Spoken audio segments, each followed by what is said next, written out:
Hey, it's Cassie from Curry Honda in Chicopee.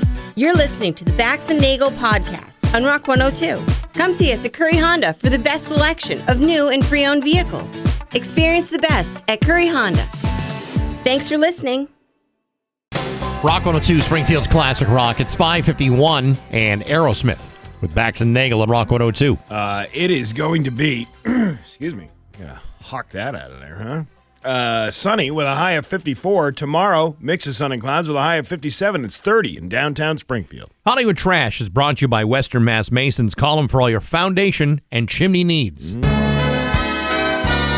Somehow you still care about what's happening in Hollywood. So, from Tinseltown, 3,000 miles away, it's Steve Nagle's Hollywood Trash. Well, you want to hear sadness or happiness?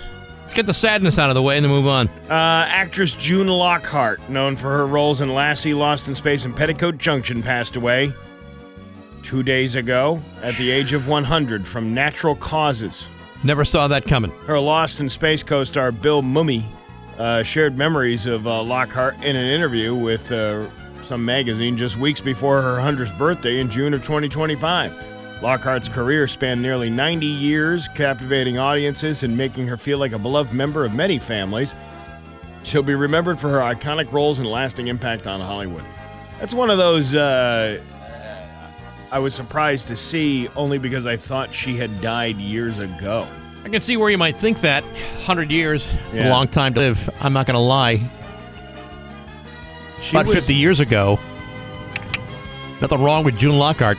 Yeah, June Lockhart, she was quiet. She was the quiet type. She was the quiet type. Maybe you could say maybe a little bit of a wallflower, but the 9-year-old me was quite smitten with the June Lockhart. Oh, yeah. That's what I'm talking about. She could have called me out for kibble. Lassie wasn't the only thing that was begging for treats. I would have drank out the toilet for June Lockhart. Okay, all right. Okay. I would have scooted across a rug. Okay. Well, isn't that how they cleaned the floors back then? In the 50s?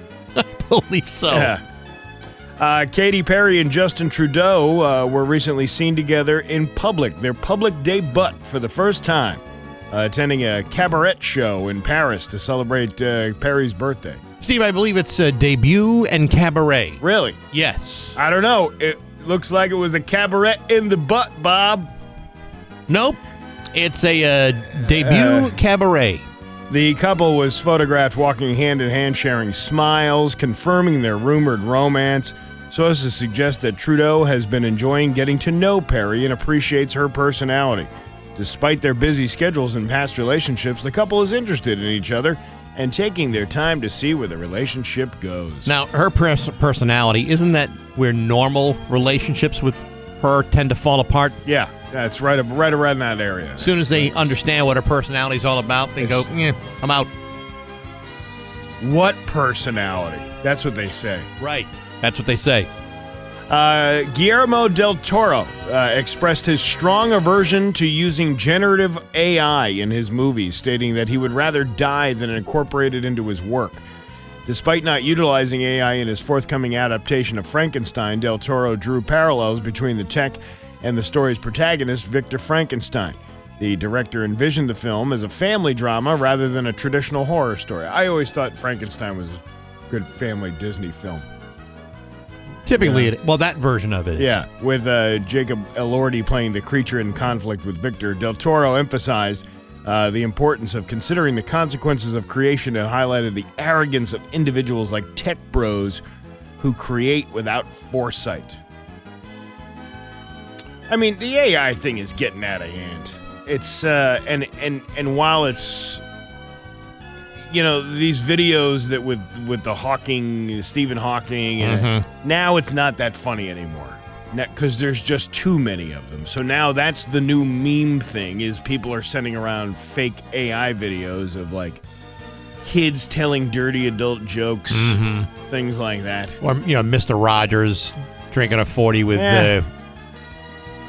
Eazy-E. That's or Tupac. That probably didn't happen. And while it's sort of funny now, it's probably not going to be funny later. No, especially when it winds up being so real that you can't tell it all, and then all of a sudden you're duped into believing something that's patently false. Yeah. Which should happen about another 15 minutes from now. Hugh Jackman and his girlfriend Sutton Foster made their red carpet debut at the premiere of Hugh's new film Song Sung Blue. The couple looked very loved up as they posed together on the red carpet in Los Angeles. Steve, again, I believe the word is debut. No, it's a red carpet debut. No, it's a debut. He wore a classic black suit and tie, while Sutton looked stunning in a low-cut black satin dress. And a long jacket. Earlier this year, Hughes' former wife, Deborah Lee Furness, filed for divorce with a settlement reached that pleased her. Yeah, I'm sure it did. The heat went out on Furness? I'm sure she got a... Yeah, I'm sure she was very pleased. I'm sure there's a settlement. And the S's in pleased are replaced with dollar signs. That's what pleased means. Yes. Let's see. Tom Hanks celebrated his wife Rita Wilson's 69th birthday, giggity, with a heartfelt Instagram tribute post. The couple, who have been married since 1988, share 2 adult children. Hanks and Wilson first met on the set of Bosom Buddies in 1981 and have maintained a strong relationship over the years. So she knew about the cross-dressing? Yeah, I guess so. She knew all about it. Well, she knew that he needed a place to live. Again, the two of them, there was like no place to live in that city. What was that trend during that era where you had, obviously, Three's Company was going on around that time, so you had the guy trying to fool the landlord by saying, I'm gay, so then he has to have all these gay innuendos throughout the show. Right. And the same thing with Bosom Buddies. It's always about males having female parts or vice versa. That's the jokes. Well, so what was the, What was it about the Times, or what was it about that story? Yeah, what is it about the Times? The Times was when, simple transvestitism was seen as a taboo. Mm-hmm. Today, we're all about it. I am, you are, we all are. We're all good with it. Well, what do we care? Not everybody is about it. Today, a show like that would never fly. You'd have to find some other weird circumstance that would allow Tom Hanks and Peter Scolari to move in with a bunch of women and have to find some other way of getting around it.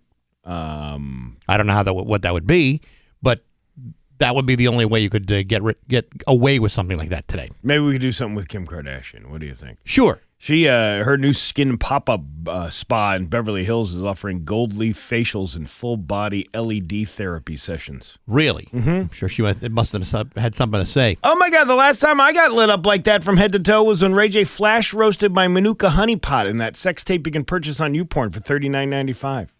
Caitlin? Well, I've got that down and dirty with your mother, Chris Kim, but she once moonlighted at Taintman, Gooch and Associates.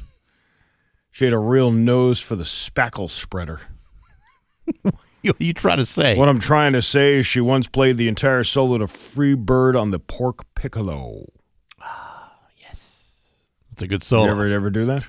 None of the pork piccolo I haven't. Oh, you should see her. Oh, your mother. That schnitzel gravy. And that's your Hollywood trash on Rock 102. Ah! November 10th, Village. Steel, Ego, Craftsman, Toro, DeWalt. Hey, good morning, sports fans. How the heck are you? Folks, in most professional game time NFL situations, getting sacked 6 times, 5 times by the same guy, is usually a pretty good indicator that your team is about to get obliterated in a humiliating fashion. But when your team has sacked the quarterback 6 times, 5 by the same guy, and he still manages to complete 75% of his passes, throws for 282 yards with 3 touchdowns, ends the day with a 135.8 quarterback rating, and winds up smoking your team by 19 points to pick up their 5th straight win, then I'd say you're facing either a very good quarterback that completely is unfazed by you having the best day of your career, or maybe it's something else. Yesterday, amidst the Patriots smashing the Cleveland Browns 32-13, Drake May simply dusted himself off, ignored that Cleveland's Garrett Miles is having one of the greatest performances of a career, and pounded the living crap out of the Browns' otherwise ineffective defense. Yesterday, Myles Garrett shattered a franchise record with 5 sacks and passed the legendary Reggie White for the most sacks in NFL history before the age of 30, and that still wasn't enough to stop Drake May. Why? Because Drake May laughs in the face of danger. He scoffs at your little accomplishments. He ignores whatever you think you got going on over there and plays MVP caliber football despite it all. Folks, Drake May is a cold-blooded bastard. He mocks the likes of future Hall of Famers like Garrett Miles and shows him who's daddy. Drake is currently the second highest-rated quarterback behind Lamar Jackson. He has surpassed Jared Goff as the highest completion percentage in football, fourth in total yards, averaging 9.1 yards per pass, second in the NFL. And this is all happening behind the defensive line that has allowed him to be sacked 28 times, which is the second highest rate in the league. If that doesn't ramp up your odds of being a serious MVP candidate in only his second year, then I don't know what the hell it's going to take. Because Drake May is freaking awesome. But hey, enough of my yapping. Sports brought to you by Rocky's Ace Hardware. Clark and Kensington may not be the most famous house paint, but it is highly rated. You could say that Clark and Kensington paint punches above its weight, way above. Save $10 a gallon at Rocky's right now at Clark and Kensington paint, interior and exterior. You'll find that at your neighborhood Rocky's Ace Hardware. I'm Bax. That's my view from the couch. Rock 102. Springfield's classic rock at 6:11 and Led Zeppelin with Bax and Nagle on Rock 102. Sunny today with a high of 54. Tomorrow, mix of sun and clouds with a high of 57. It's 30 right now in downtown Springfield. Let me tell you what's coming up today. Not only is Scott Cohen, but it's also an Autumn Mist Monday. Your chance to win something very nice from Autumn Mist Farms. Oh, Autumn Mist Monday. That's right. You can get yourself a home wrecker. You could. With that gift card. Yes, you could. Yeah. That means two things. Well, I mean, depending on how you use it. It's like it's an oversized hot dog. What is it, 2 pounds? Yeah, I think it's like 2 pounds. It's like a foot and a half long. I had to get a baguette. Oh, is it? Is that how you say it? Baguette? A big piece of bread. A big piece of bread to put that on. So I bought a giant, like a very large, long and thin. Sure. Baguette or bag. How do you say it? It's a baguette. Baguette? Yeah. Yeah. Yeah. That's what I'm talking about. But when you have a piece of meat that big, you don't even need the bread. I fill up on the bread when the star of the show is the dog in the middle. I know, but I need starch. I need something. Order the fries. I don't want to. I can order the fries. Yeah, I prefer the onion rings over there anyway. All right. Well, then you can order onion rings and fries. I know, but I want bread. Fair enough. So I'll buy a baguette. A baguette. Baguette. Yeah. And then I'll put it on that. Okay. It's delicious. I'm sure it is. Yeah. Anyway, we'll have a gift certificate to give away a little bit later on this morning. Make sure you're listening for that for your chance to win. Yeah, I don't know why we're getting carried away with the meat talk. You talk about meat, and then it makes me tingle a little bit. No, I hear you. Yeah. I hear you. Pretty successful weekend with the $25 dinner and a comedy show on an early bird special. Let me tell you something. As an old man, let me rephrase that. Man. As a man who is increasingly aging with every passing moment of the day, that's me. The idea of going to an early bird show and then having the option to be home by 7:30, 8 o'clock at night. Yeah. Fantastic. It was I wish more people would take that approach. It was quite the success. And then we had several comedians who were going to another show. Like they were hitting that on their way out to the Berkshires. They had a show out in Stockbridge out there. So even Marty had a place to go. Yes, which is weird because usually he has no place. Usually to go. after a show, he's asking, "Where you guys going for the night?" Yeah, he's got the sign hanging out there. We'll do stand-up jokes for food.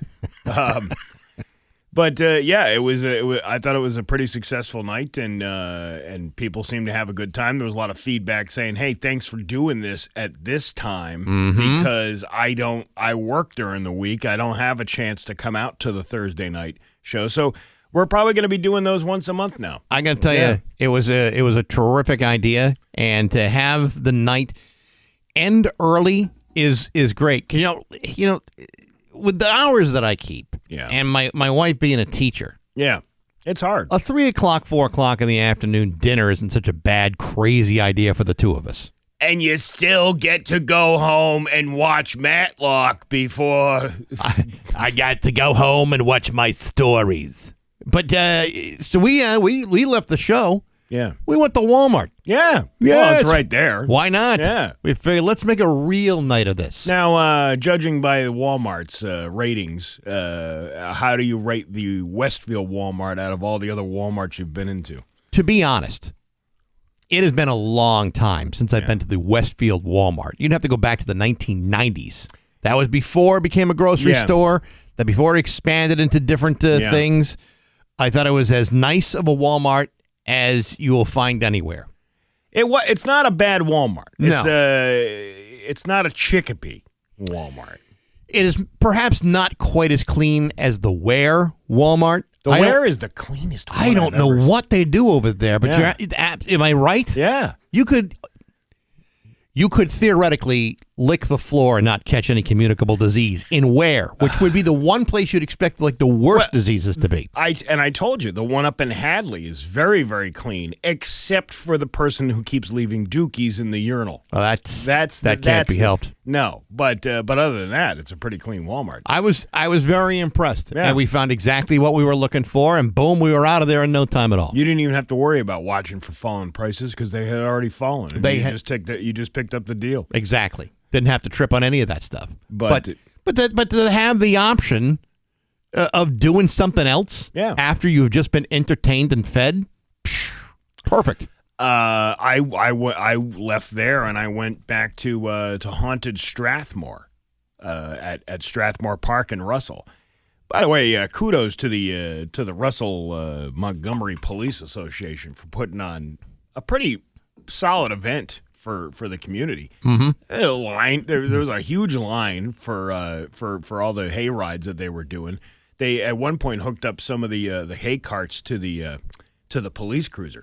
I got to ride in the police cruiser on Friday night. You know, that would be a really cool haunted hayride thing, isn't it? Without handcuffs this time. Oh, okay, that's different. I got to sit in the front, in the front passenger seat. Imagine like a paddy wagon. Yeah. Stuffed with bales of hay. Yeah. Yeah. You're going to like spooky areas of town. I think that would be a good idea. I think so too. But as far for an event that costs $10 and $5 if you had a canned good with you, because they take the canned goods and donate it to the Hilltown Food Pantry there, you couldn't beat it. I mean, it's a great night out for a family, and they had all kinds of little activities for the kids. They had a band going on there Saturday night. It was quite the hopping place. So you were there on Friday. I was there on Friday. Loved it so much you said, "Hey, I got time. Going to go back on Saturday." Well, my daughter was raising money for her class on the second night there, doing stuff. So she had there was like a little bake sale thing going on there, and then but riding in the police car on Friday night, and then we made it part of the bit. Steve Nagle was kidnapped from the police car. Yeah, that's great. By like the Grim Reaper or whatever the hell he was. He was all dressed up. And he's like yelling and screaming, and he's like, quote unquote, dragging me out of the car. Sure. And I'm yelling back. And then finally, all of a sudden, this voice leans over and goes, "And what would Caitlin have to say about that?" I didn't even know who this guy was. Right. I just know the Grim Reaper was pulling me out of a vehicle. Now, thankfully, this is all like a staged type of setup type of thing. It's part of the plot line. This was like the good old days where you spent the night in the drunk tank. This is I don't think there's been a murder in Russell in probably 50 years, but there was 18 of them on Friday night in this particular location. That must have been a big night for those two cops with the thing. But it was a successful community event. It's nice to see that there was stuff going on almost in every town over the weekend with the trunk or treats. We had a bonfire in Huntington. That was another one that they did with the trunk or treat stuff. I'm not sure where it was coming from. Friday night. I think it was Friday night. They were could have been Saturday. That's how delirious I was after going to Walmart in Westfield. Somebody was having fireworks. Somebody, I knew that. There was some kind of fall festival going on, and it was like a fireworks. It was like a Fountain Park thing, or I didn't even know. I had no idea. I could hear them. But I didn't go outside and look around and do ooh the ahs in the middle of October. Hey, here's one of those things. I don't remember where I heard it, but I know I heard that there was going to be fireworks this weekend somewhere, and Yeah. I don't know where. I'm sure someone from the Route 10 Tire listener line would let us know. But yeah, fireworks. Well, who doesn't like fireworks on October 24th? The 5th.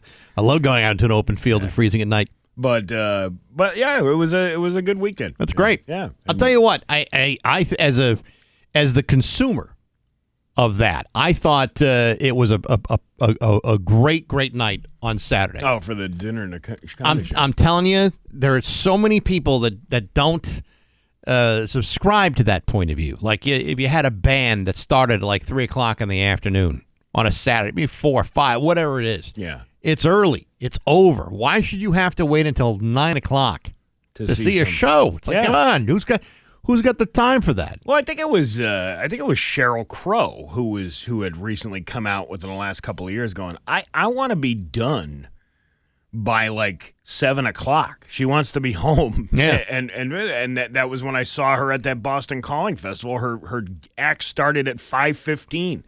And she was off the stage by 6:45. My wife went to a concert last week in New Haven. It was Everclear, Sponge, and Local H. Great show. Yeah. And I bought the tickets. I'm thinking, gee, the more I'm thinking about it, it's a Thursday night. Do I really want to do that? It's Thursday night all the way down in New Haven. Mm-hmm. You know that Everclear is not going to hit the stage till 9:30, 10 o'clock at night. Yeah. I'm thinking, I can't do that. I'd still be feeling that at my age. This is why I told you I walked out of that Bare Naked Ladies concert before the Bare Naked Ladies even had a chance to take the stage, because I didn't realize a show that starts at 7, the main act doesn't come out until 10 after 9. That's too long. It is. And you know what?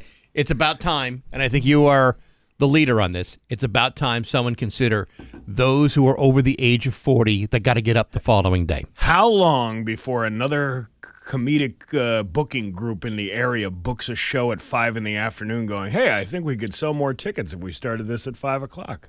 It'll be interesting to see. I give it another 6 or 7 days before someone catches on. All right. By the way, it was Hamden that had fireworks for their safety night. Oh, Hamden. All right. There you go. But your own town, you didn't even know. So much I know. Yeah. I'm so dialed in. I'm such a townie now. It's 6:22 in Rock 102. Anyway. Rock 102, Springfield's Classic Rock. It's 6:27 in Green Day with Bax and Nagle on Rock 102. Liam, I believe, has the forecast for you today. Rock 102's Pro Picks Pool is underway. It's Your Call Football. Weekly winners get a $50 gift certificate to Vanish Valley Brewing. And the overall season winner gets a $500 cash card courtesy of Nor'easter Organic Life Hydroponics. So check the stats, go with your gut, and play Rock 102's Pro Picks Pool from Nor'easter Organic Life Hydroponics and Rock 102 Springfield's Classic Rock. You ready to laugh? I'm ready to laugh. Let's laugh.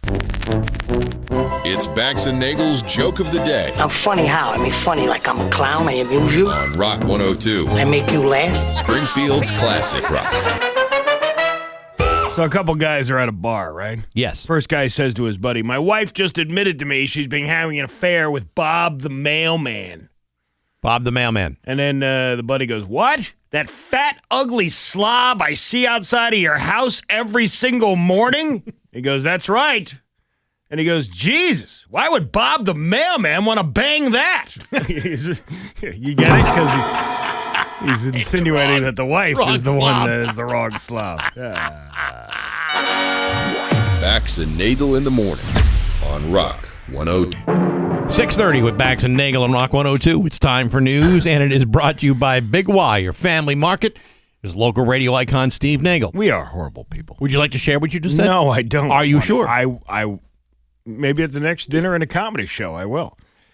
Thank you, Bax. New information about former Holyoke Ward 2 City Councilor Wilmer Puelo Mota and his request to vote in the upcoming election. Wilmer Puelo Mota fled the country in January 2024 after skipping his court hearing in Rhode Island, where he's being charged for possession of child pornography. Officials discovered he had flown to Turkey. Afterwards, unconfirmed photos, videos, and his social media surfaced indicating that he joined the Russian army. Earlier in October, Wilmer Puelo Mota submitted an absentee voter application in Holyoke with intent to vote abroad. Now, who's this broad he's voting for? I don't know, but I don't think she's of age, according to his history. Yeah, you never know. This past week, Western Mass News got a hold of emails sent between Wilmer Puelo Mota and Holyoke City Clerk. They reveal why his application, which was signed July 22nd, was denied. The city clerk said he didn't indicate he was living overseas, didn't provide his address outside of the country, as well as he didn't say which method he'd prefer to receive his ballot. The city clerk also told Wilmer Puelo Mota that the address he eventually provided couldn't be verified, so therefore it was invalid. In his email back, Wilmer Puelo Mota responded, "That's a classic unreasonable request that makes no sense, Bon."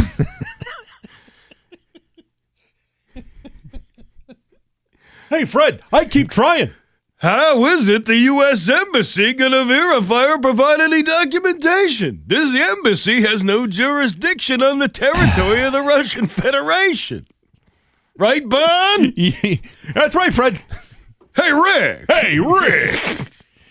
You know, the more I read about this young fella, the more I start to wonder, is he okay? Is he operating on the same level as the rest of us? I think he might. I think there might be. I'm not a doctor, but there might be some circuits shorted up there. That's kind of my impression, too. Again, you never want to judge a book by its cover. But if everything we're reading about is accurate, there's a chance he's not the kind of vote I'd want if I were a candidate. Yeah, he might not be completely on the level. I hear you. I hear you. Without meaning to sound insensitive, yeah, I'm with you on that one. A Holyoke man is facing charges after crashing a stolen ATV into a car in the area of State and Thompson Streets in Springfield. 24-year-old Carluis Torres was reportedly driving the ATV illegally on city streets when he rear-ended the car shortly after 7 p.m. on Thursday. He tried to reverse and drive off, but the ATV was lodged under the car. Womp, womp, womp, womp. Oh, boy. Police said Torres then fought with officers and ripped one of their batons from the utility belt, but he was tased and was taken into custody. He's now facing a dozen charges in addition to the 11 other charges related to an outstanding arrest warrant out of Holyoke. That sounds like he's been a busy boy. So he grabbed the baton. Yeah. Was he not expecting to be tased or shot? Because, maybe theoretically, the cop would have been within his rights to do so. Maybe he felt that if he just grabbed the baton, he could easily fight them off. Sure. But that was not what the case was. He done got shocked. He got a bit of a zapping. So maybe grabbing the baton was a big mistake. Right. Springfield police say a 13-year-old boy has been arrested, accused of hitting 5 vehicles, including a police cruiser, while driving a stolen car on Thursday. Police said the teen... How old is he? 13? 13. And I say teen because it's spelled on Western Mass News as T-E-E-E-N. That's more E's than is necessary. Well, it's the extra E for, I don't know. Is there are they still is their autocorrect still stuck on the big E? Maybe that's what it is. So police said the teen was speeding through Boston and Harvey Street or shortly after 1 p.m. when the teen hit the cruiser's side view mirror. So officials tried to pull the vehicle over, but the driver didn't stop. They said they saw the teen later hit 4 vehicles at the intersection of Berkshire and Bay Street. The 3 drivers were transported to Bay State Medical Center to be checked out for any injuries. The teen ran into a Robert Dyer Circle apartment and it was arrested a short time later. I've never heard of any nefarious activity happening on Robert Dyer Circle. No, usually that's a nice residential neighborhood. Due to his age, the suspect's name, booking photo, and specific charges will not be released. Police noted that the car was stolen from a gas station on Bay Street a few minutes before the incident occurred. How the kid is supposed to learn how to drive, I don't know. Well, I believe he's not supposed to even have his learner's permit for another couple of years still. Yeah, but it's like getting on-the-job experience without it being able to get a job. Like you can't have the experience. You have to learn how to drive before you get get to the big dance. I understand that, but if you take that same approach, you could say maybe someone who's say like in a community college or a junior college would be performing brain surgery at the level of a brain surgeon. With a medical degree. Not quite the same. Yeah, you're right. You're probably right about that. Yeah, so 13. Let's have some patience there, kid. A man has been arrested in Holyoke after allegedly being found with drugs. In Holyoke? Get out of town. On Thursday, a Holyoke police detective saw suspected drug activity in the area of Main and Spring Streets. One car involved was pulled over when officers found 12 bags of heroin/fentanyl in the driver's possession. They then found the suspected drug dealer, identified as 40-year-old Felix Gonzalez of Holyoke. Officers found 52 bags of the same drug in an altered vape pen. Gonzalez also had an outstanding warrant, was placed under arrest, and faces several drug charges, including distribution of a Class A, possession in the intent to distribute, and possession of a Class A drug. One of these kids will ever learn their lessons. I guess they won't. Well, this guy was 40. Yeah.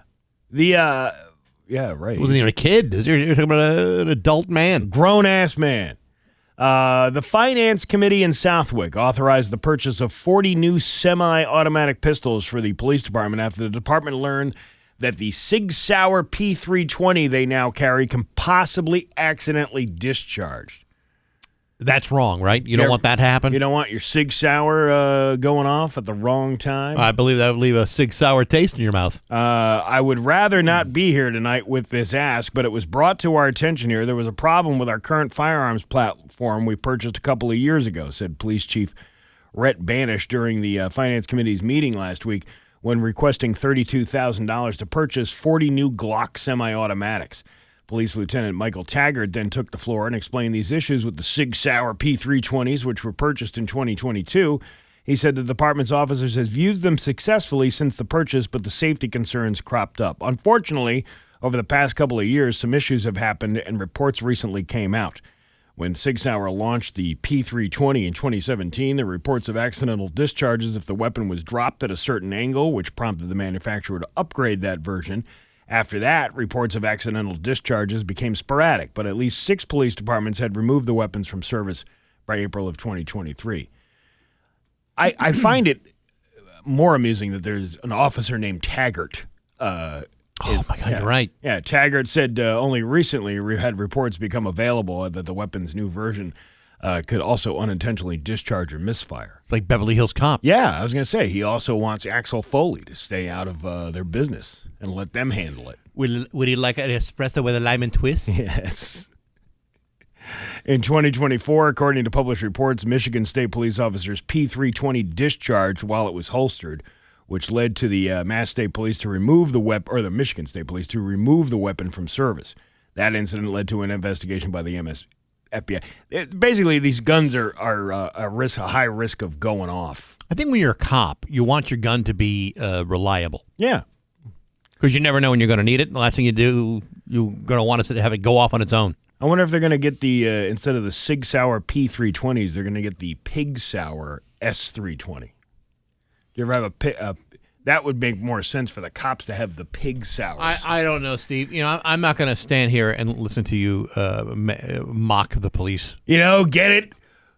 Oink, oink, police officer. Yeah, I get it. But you come kids. on. The one day you're going to need a cop is the day they're going to remember that line. You think that would ever happen to me? You wind up in like an emergency situation, and then some cop comes up to the car and he's like, "This was the guy that was calling us pigs the other day." Steve, you were just at a haunted hayride situation when you were put into a police cruiser, and some guy said, "What would Caitlin say?" Yeah, right. Yeah. What do you think's going to happen? Well, I don't know.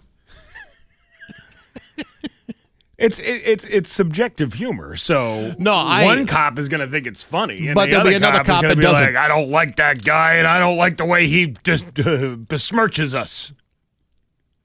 Well, I can just imagine you being pulled over by Officer Bumbles. You know what I mean? We finally meet in person. Let me go write you a ticket. Whoa, hang on a second. I got to go to the bathroom. It could happen. Of course it could happen. Yeah, you never know. But I like the pig sour. Yeah, that's 320. good. Yeah, you mentioned that guy's name. I'm kind of hooked up on Rhett Bannon. What is it? Rhett Branson or something? Yeah, he's a former country music artist turned police chief in Southwick. Rhett Baskins or something. That's a badass. Wait a minute. That's a badass name. Now I don't know where the what's his name? Rhett the chief. The chief. Why am I having a hard time? Rhett Banish. That's a badass name. I don't care what anybody says. I sing country music on Friday nights at the Westfield River Brew Club, and I can throw your ass in jail and everything in between. My belt buckle is built like my cop shield. I'm Rhett Baskins. Who wants to sing about drinking beer in the back of a pickup truck and taking a perp to lock up? We can do both. That's a badass name. It's Rhett Baskins. That's it. I like it. I don't know if he might like it or not. Well, listen. We don't know what kind of guy this guy is. Maybe stay out of Southwick. Well, he's either hearing this and going, "Oh, sons of bitches." I was just talking to my friend Trent Duda the other day, and he told me he warned me. He warned me about those guys. He said they're gonna make fun of you all the Duda day. That's what I'm talking about. Yeah. Now come on to my country music concert this Saturday at the Southwick Inn. It's open mic night. We got a gal who can sing "Don't Stop Believin'" like she sounds exactly like Steve Perry. It's really cool. And we'll also take you to jail. You're Pioneer Valley. I'm surprised we're not in jail.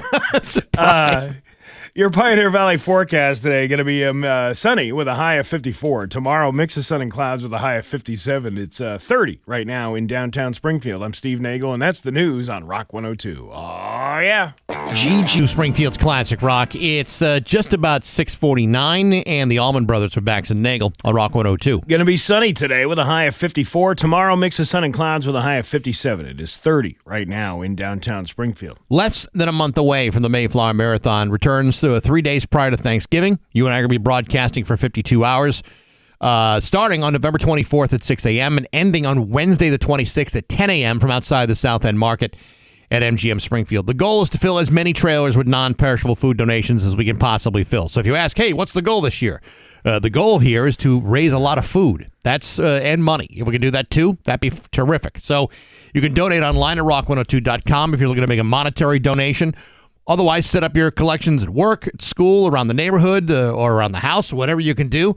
Thanks to all of our sponsors. That includes Capital Moving and Storage, Armit Trucking, Xfinity, Camping World of West Hatfield, Michael's Party Rental, MGM Springfield, and many, many more. Again, it's the Mayflower Marathon. To find out all the details, go to rock102.com. We also have, I have a flyer, and I'm sure you could get it from anybody up here, but I particularly have this because I sent it to somebody the other day, a flyer to let everybody know that, the mission of what you're doing for collecting the food. It's a Rock 102 like Mayflower Marathon flyer. So if you want that, you can email me, steve@rock102.com, request that, and you can print that up and put it on the box wherever you're doing the collection for. So perfect. Yeah, it'll be hopefully, I'm sure it will be a success, but hopefully it'll be the need is so much greater this year, and it's going to get even worse in the next few weeks. So. I was talking to one of a group that I'm going to be speaking with in a couple of weeks,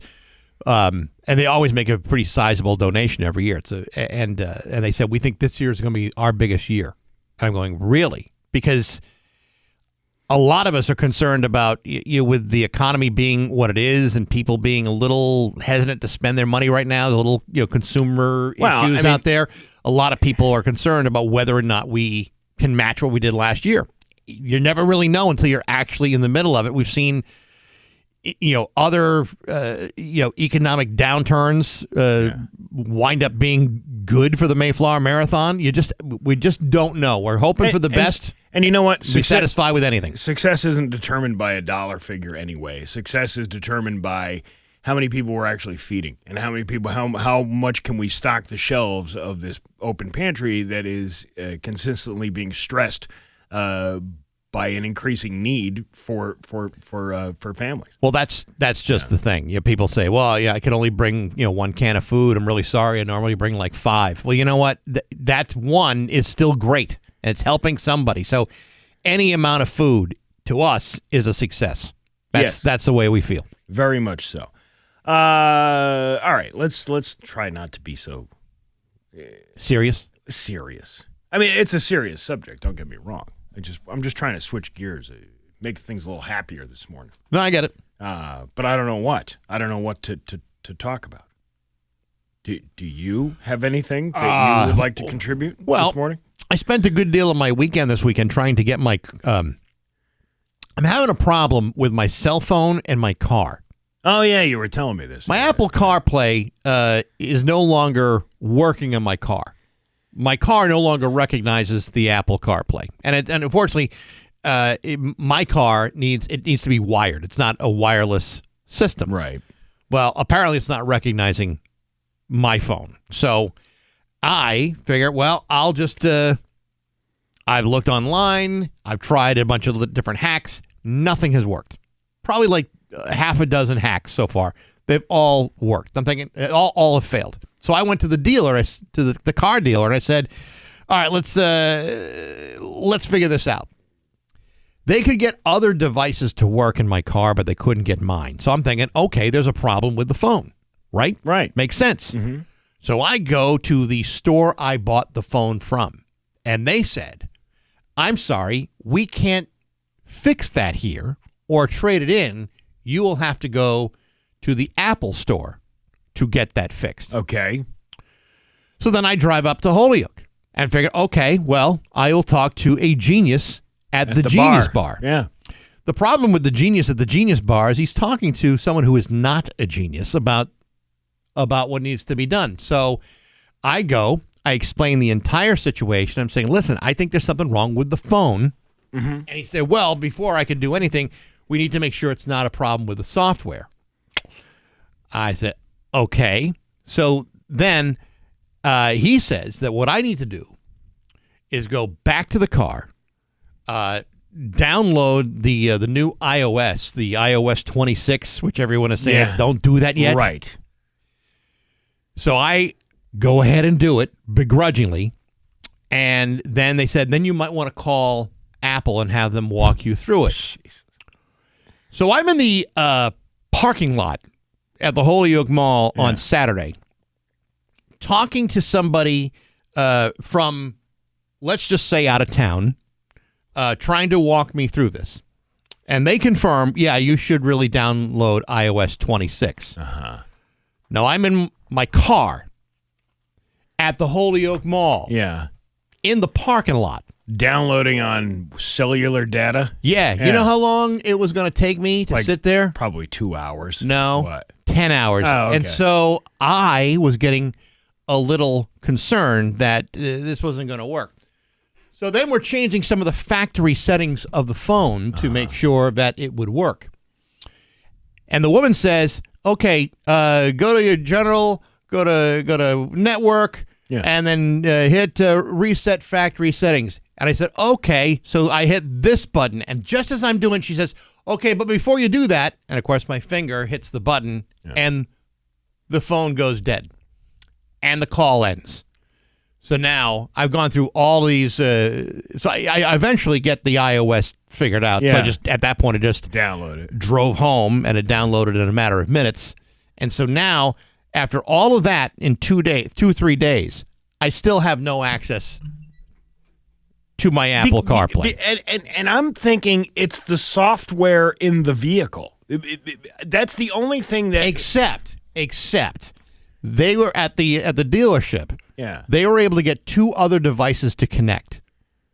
Another iPhone and an Android. Right. And they had no problem. But what operating system were they running on? That's a good question. See, that's the thing. And this is when I had that truck with the system, with the Bluetooth system. They didn't have Apple CarPlay, but it was you hook up the thing and it could read your text messages to you and yada, yada, yada. Anytime Apple had an update for their software thing, one less feature would work. Yes. Because the car couldn't even keep up with the software updates. Exactly. Yeah. So it's definitely the automaker. I have my suspicions because they say, well, you maybe need to clean the contacts out in the charging port. I said, okay. So I do that, compressed air. I've got like a little paintbrush, little mini paintbrush. I'm cleaning it out.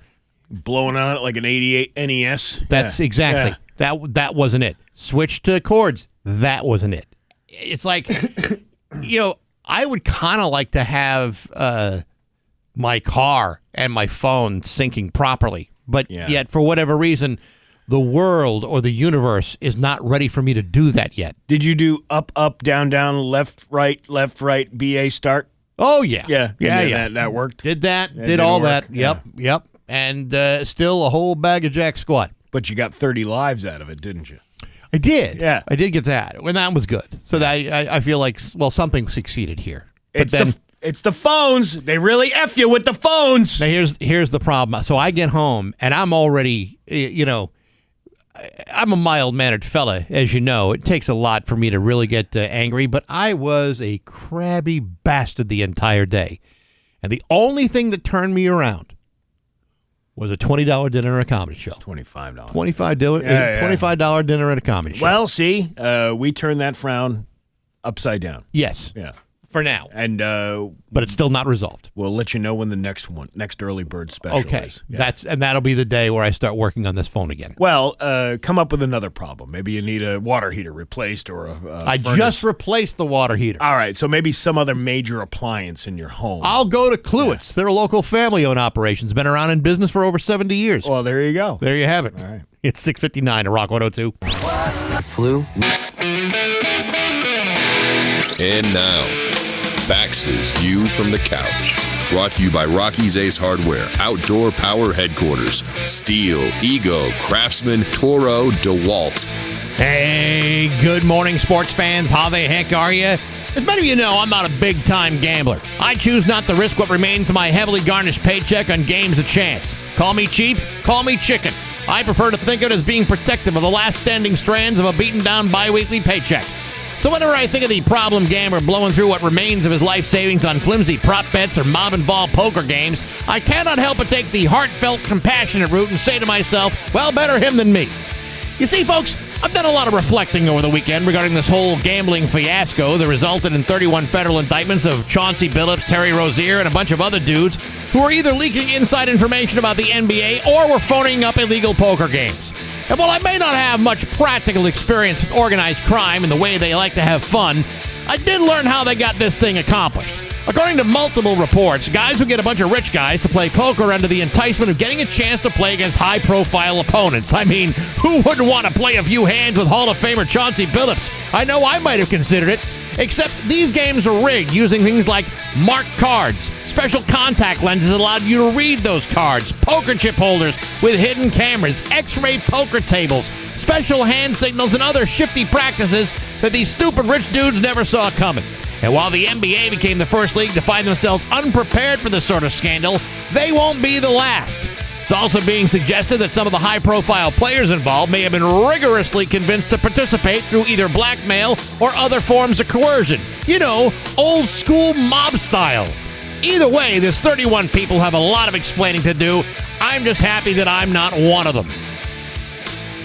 But hey, enough of my yapping. Sports brought to you by Rocky's Ace Hardware. Craftsman Outdoor Power Gear won't do all the work, but almost. Craftsman string trimmers, Craftsman blowers, Craftsman hedge trimmers, Craftsman power washers. Save $20 on Craftsman Outdoor Power Gear right now at Rocky's with your Ace Rewards card. I'm Bax. That's my view from the couch. Rock 102, Springfield's Classic Rock at 7:12, and Def Leppard with Bax and Nagle on Rock 102. It's going to be mostly sunny today with a high of 54. Tomorrow, mix of sun and clouds with a high of 57. It's 30 in downtown Springfield. In the studio, it's Scott Cohen. Good to see you. Good to see you, too. There's an assload of stuff to talk about today. Yep, there is. Where do you want to start? Let's talk about the Patriots here real quick, because I mentioned this in my view from the couch, and I think this is a huge. Never mind they beat the Browns. I think most people knew they were going to beat the Browns. But when a quarterback is sacked 6 times in a game, 5 times by the same guy, most of the time, that team loses. They lose. I can't imagine, in my mind, any quarterback that's posted those kinds of numbers after being chased down by one of the best defenses in the NFL. Yep. And still, 282 yards, completes 75% of his passes, finishes the day with a 135.8 quarterback rating. Yep. What you're seeing out of this kid is astounding. It's not just great play, but when people are calling for him to be an MVP, those are MVP numbers right there. He's leading the NFL in pass completion percentage and also in quarterback rating, right? And, that's the resiliency of the team is the thing that really, I think, stands out more than anything else. Just what you said, you get sacked 6 times, that just is like a malignancy that goes through the whole team. That knocks everybody down and, just puts you on your can. Not only the quarterback, the whole team from a mental standpoint. But it's almost like they don't care, Bax. They don't care when something bad happens to them. They were and so the 6 sacks, they were 2 of 6 in the red zone, and that's another indicator of success or failure in a game. In the first half, they march all the way down the field. They mixed it up great with passing and rushing. And then Myles Garrett, sacks Drake May. They instead of getting a sure touchdown, I think they were 3rd and goal and close. And they settle for a field goal. Cleveland then storms right back and scores a touchdown. So, that's advantage Cleveland on the defensive side, preventing the Patriots from scoring a touchdown. They come right back and punch them in the mouth again and score a touchdown. And it just doesn't seem to matter. It's like they just dust themselves off and they get right back to work. And you're kind of right about that. It's like in most cases throughout the NFL, throughout history, if you get beaten down by a defense like that, that's it. You fold up the tent, the confidence goes away, the swagger goes away, and that is not what's going on here. I read a stat I think is actually pretty interesting. Drake May had 200-plus passing yards and 100-plus passing rating for his 7th straight game on Sunday, tying Patrick Mahomes for the longest such streak in NFL history by any quarterback 23 years or younger. Yep.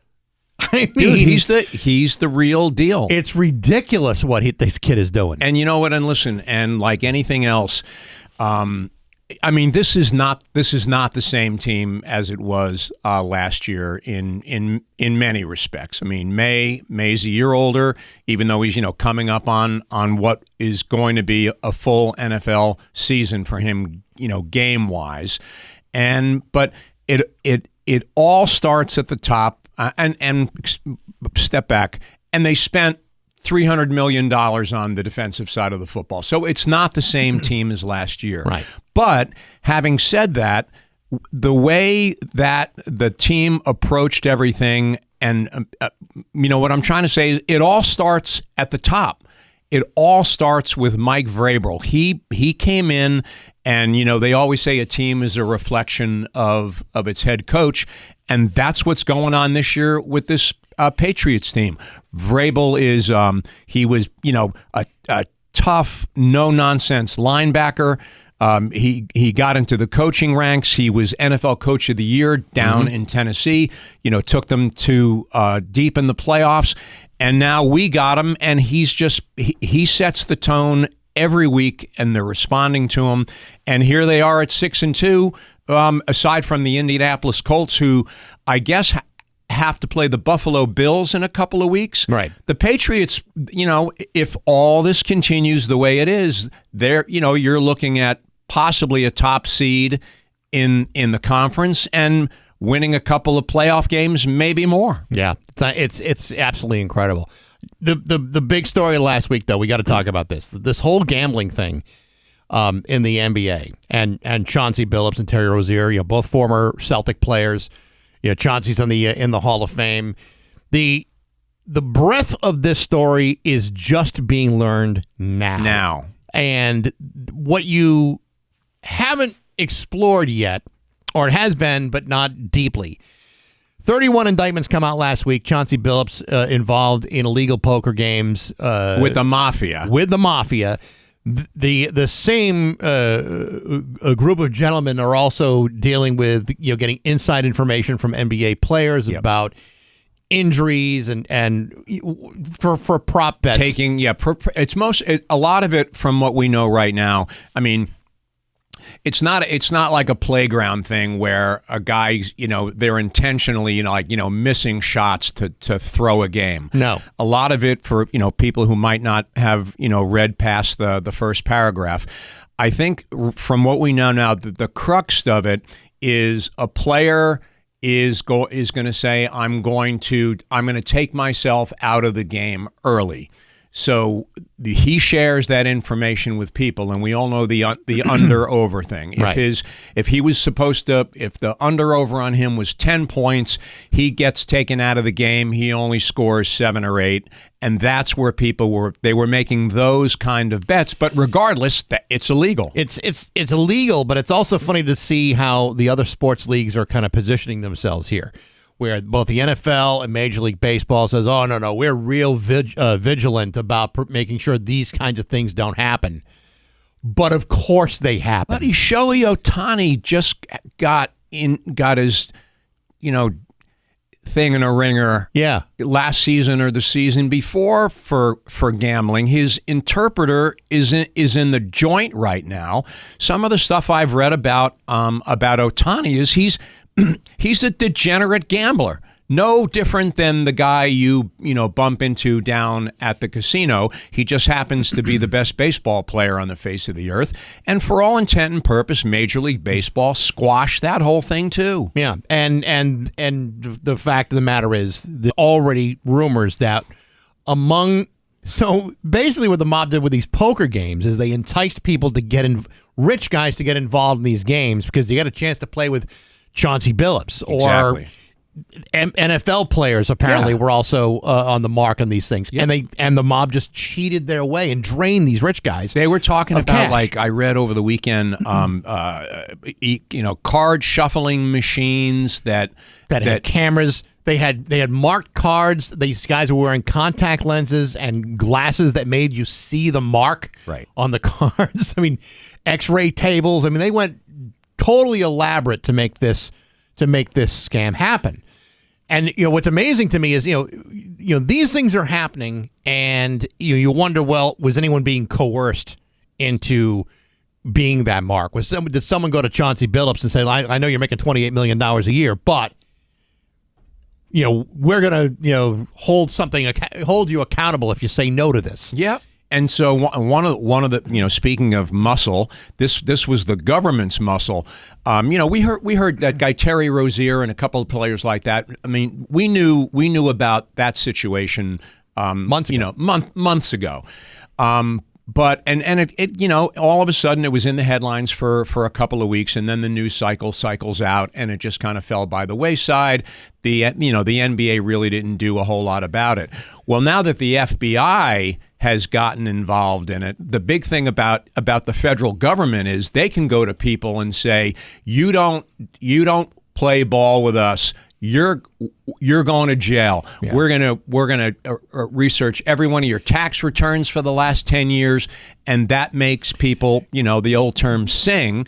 And that's why we're at the point we are right now, because the federal government has a lot more power than the NBA did. It's interesting that this story comes out less than a week after the NCAA allows college athletes to start betting on pro games. They weren't able to police what they were doing anyway. They're not going to be able to police college kids from affecting college games. It is the biggest bunch of phony nonsense I've ever heard in my life. I used to get, we talked about, Billups got into the Hall of Fame, I guess, last year, or the class before this most recent one.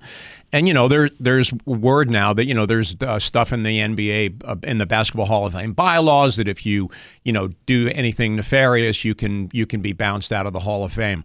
I was very critical of the Hall, and have been, when they first started moving everything from Springfield down to the casino. And you're like, the gambling. And now FanDuel and this and that and the other thing and the NBA, Major League Baseball, NFL football, they're all involved in gambling now. When you watch the football shows on ESPN and on Fox, excuse me, they've got betting fantasy experts who are as much of the show as an NBA or NFL analyst. What did they think was going to happen? Are we really surprised where we are right now? No, to me it was all just a matter of time. And here is the first example of a major problem with sports gambling in sports, and it does affect the integrity of the game and of every game, really. And so, to me, this is a story that's got a lot of different layers, and we're just getting to the very top layers of it right now. So that guy Tim Donaghy, the NBA referee who spent time in the joint for cheating, he and listen, he's had a history of saying things just to keep his name in the headlines.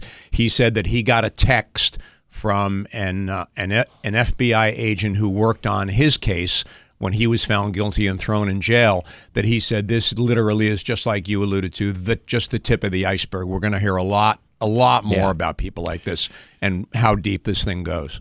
World Series tied up at a game apiece. Game 3 is tonight. Yep. Yeah, Max Scherzer, crazy Max Scherzer, the two different color eyes, completely out of his mind. Great pitcher, though. Great pitcher. He's going for the Blue Jays tonight. Toronto stole the first game. Dodgers came back just like we expected them to. They won the second game. Pitching was great. They're out in Los Angeles now. I think this thing is going to go 6, could go 7 games. I don't know if it'll go 7. I think the Dodgers could walk it. You think they're going to walk the Blue Jays just got their night in the sun or whatever? They got their one game. They got their gift, and that was pretty much it. Yeah. Bruins got back on track with a win on Saturday after 6 straight losses. They played tonight. The Celtics are terrible. They're 0-3 to start the season. I watched the game yesterday. Man, you cannot, with the exception of like Jaylen Brown and Peyton Pritchard, you can't tell this Celtic team who's on it without a scorecard. They got rid of a lot of guys, and it shows, and until Jason Tatum comes back, they've got a lot of work to do. All right, we'll talk to you next week. Talk to you next week. All right, Scott Cohen at 7:25 on Rock 102. It's 7:28 with Bax and Nagle on Rock 102. Liam, that guy has the forecast for you.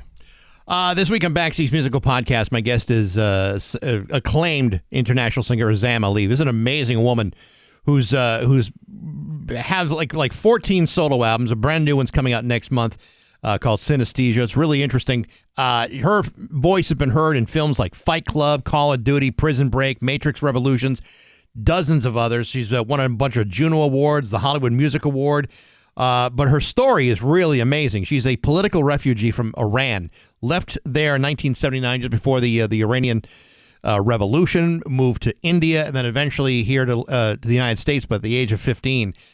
Unbelievable story, and you can check that out on Apple Podcasts, SoundCloud, Spotify, the Rock 102 YouTube channel, rock102.com, and on the app. It's all brought to you by Metro Chrysler, Dodge, Jeep, and Ram. It should be on Rock 102, Springfield's classic rock. Sweet. Yes. Sounds like a good show. Yes, and it is. And, it's late. We got news, and it's coming up next at Rock 102. Here's your Western map. 7:31 with Bax and Nagle on Rock 102. It's time for news. Here's local radio icon Steve Nagle. Thanks, Bax. 2 suspects were arrested in connection with the theft of crown jewels from Paris's Louvre Museum. Justice and police officials said Sunday, a week after the heist that stunned the world and sparked a massive manhunt. The Paris prosecutor said the investigators made arrests Saturday evening, adding that one of the men taken into custody was preparing to leave the country from Charles de Gaulle Airport. French media, TV station, whatever the name of it is, I don't speak English, French. Oh, fake it. Oh, they're good. Newspaper earlier reported that 2 suspects had been arrested and taken into custody. Paris prosecutor Laurie Baccheur did not confirm the number of arrests and did not say whether any jewels had been recovered. A police official who was not authorized to speak publicly about the ongoing case told the Associated Press that 2 men in their 30s, both known to police, were taken into custody. He said one suspect was arrested as he attempted to board the plane bound for Algeria. The official added that one of the suspects was identified through DNA traces. Oh, you left your DNA behind at the museum. Yeah, that is no place to be leaving your DNA. Bax said earlier this week that forensics experts were analyzing 150 samples at the scene. Is it analyzing or analyzing? Analyzing. The French are weird that way, but it's analyzing. The suspects can be held in custody up to 96 hours. This thing, they showed these guys climbing down this like ladder thing with no, like, just acting normal. It was one of these like movie type of heists, watching these guys walk out. I mean, I know it's wrong, but it's kind of cool to see something like that happen. No violence happened. Yeah. Nobody got killed. Nobody injured, anything like that. How many times you read a news story where you see where the police say, if you see any suspicious activity, call the police? Yeah.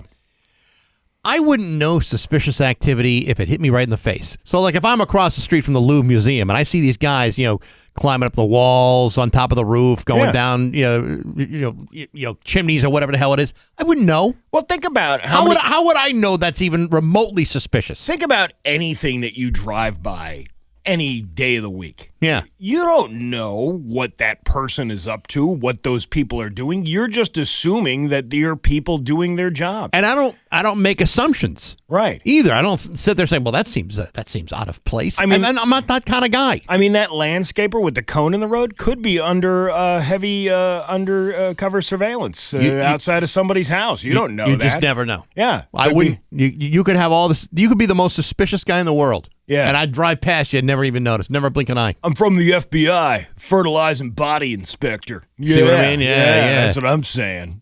But you don't know. And one of the coolest places I ever went to, as far as museums go, was the Spy Museum in D.C. Oh, I went there years ago. And it's one of those ones that's privately funded, so you have to pay to get in. It's not like the part of the free But thing. It's so cool, it's almost worth paying for. It's very cool, and it shows you like all of these different like things that spies. You're walking down the street and you see a bunch of stickers on a light pole. Yeah, one of those could be a code for another spy. It's actually pretty interesting. Pretty interesting. But stuff. you'd have to be a spy to recognize which one it is. Yeah, but my point being is what you just said about like situational awareness. If somebody's like in a construction outfit, I don't think twice about what they're doing. You remember that scene in A Christmas Story where Ralphie is out there with his gun, and there's all these guys who are climbing around the swing sets. And they're all wearing their black and white striped shirts with the little hats and the little mask around their eyes. That's suspicious to me. If criminals were actually dressed like that, then maybe I would be able to spot you from a mile away. Shy of that, I wouldn't even know. I'd be the worst eyewitness ever. Worst eyewitness to ever walk the face of this planet. Yeah, right. I didn't see nothing. Show me a bunch of guys climbing around a swing set with their striped shirts and masks. Yeah, you wouldn't even know the difference. Yeah, I wouldn't. Police asked for help with the investigation of an attempted ATM theft at Nutmeg State Financial Credit Union in Glastonbury on Saturday. Police responded to the bank on House Street at 4:20 a.m. for an alarm activation. Oh, perfect timing. 4:20. Officers said the ATM was damaged and it appeared as though someone tried to remove it. The fire department used the jaws of life to pry open the damaged ATM and return the property to the bank. The jaws of life. Well, those things are useful. We have to save the life of this ATM. Was anybody hurt in this? We'll deal with them later. Let's try to save the machine. See a firefighter putting paddles on the machine. Clear! Authorities asked the public for any type of surveillance video that may help in the investigation. Investigators are seeking surveillance or personal video recordings that may have captured the suspects or related activity around 81 House Street for the intersection of Salmon Brook Drive and House Street between 3:50 a.m. and 4:30 a.m. on Saturday, October 25th. Anyone with any relevant video or further information was asked to call the Glastonbury Police Department. Sergeant Brandon Ritchie, Lionel's brother. He is not. Hey, you don't know that. Because when you call, he says, hello, is it me you're looking for? Oh, yeah. No, yeah. Yeah. Now, if you call him and he can't get to the phone, could you assume he's too busy dancing on the ceiling? He probably is. By the way, did you ever see the video for Hello? Yes, where the blind woman is making a bust of Lionel Richie. A blind woman who seemingly is a student of Lionel Richie's. Yes. In a weird age gap relationship. I noticed that at the time, yes. Yeah. It was creepy then, and it is creepy now, especially when you look at the bust she made of Lionel Richie. What was, we've talked about this before, be it either the Lionel Richie or the or Benny Mardones or any number of these songs that reference teenage girls, inappropriate relationship. What was the "Don't Stand So Close to Me" from the Police? That's true. A ton of those. She was just 17. Yeah, you know what I mean. That's what I'm talking about. Creepy. It's very creepy. Even the Beatles got creepy from time to time. Yeah, because how old were they when they started singing about that? Well over the age of 17. Yeah, I was going to say. It wasn't like they were 18. No, they were in their 20s. Yeah. Enough to be arrested for spending time with a 17-year-old girl. Talk about getting up in someone's grill. A bald eagle took an unexpected ride to church. Cindy Vagel of Minnesota was traveling along Highway 59, giggity, when her eagle eye spotted something in the opposite lane. A few miles later, she realized she had a new wingman with her on the way to church. Vagel eventually discovered a bald eagle flapping its wings from the grill of her pickup truck. Okay. Here, the dang bird is hanging off the front of the truck, still alive. An hour earlier, Vagel was about 4 miles outside of Lake Bronson when she encountered the national emblem enjoying breakfast in the other lane of the highway. You imagine that? You're eating the Holiday Inn Express breakfast with a probably a squirrel or a chipmunk. And bam, you get hit. You get cock blocked by a pickup truck. Well, who's paying the bill?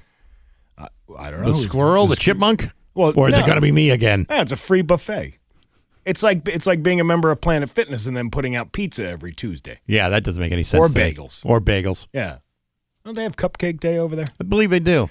I slowed down, and then all of a sudden it flew right up in front of the trunk, and I didn't see it no more, Vagel described. I looked for it in my mirrors, but I didn't see it on the road or anything. She did hear a thump, though. That's why when she got to town, she checked the front of her pickup truck. Vagel was careful not to ruffle its feathers. Very beautiful, but just hanging there, moving its head side to side, looking at me. I was like, I better not get too close to that dang thing, because it had quite the beak.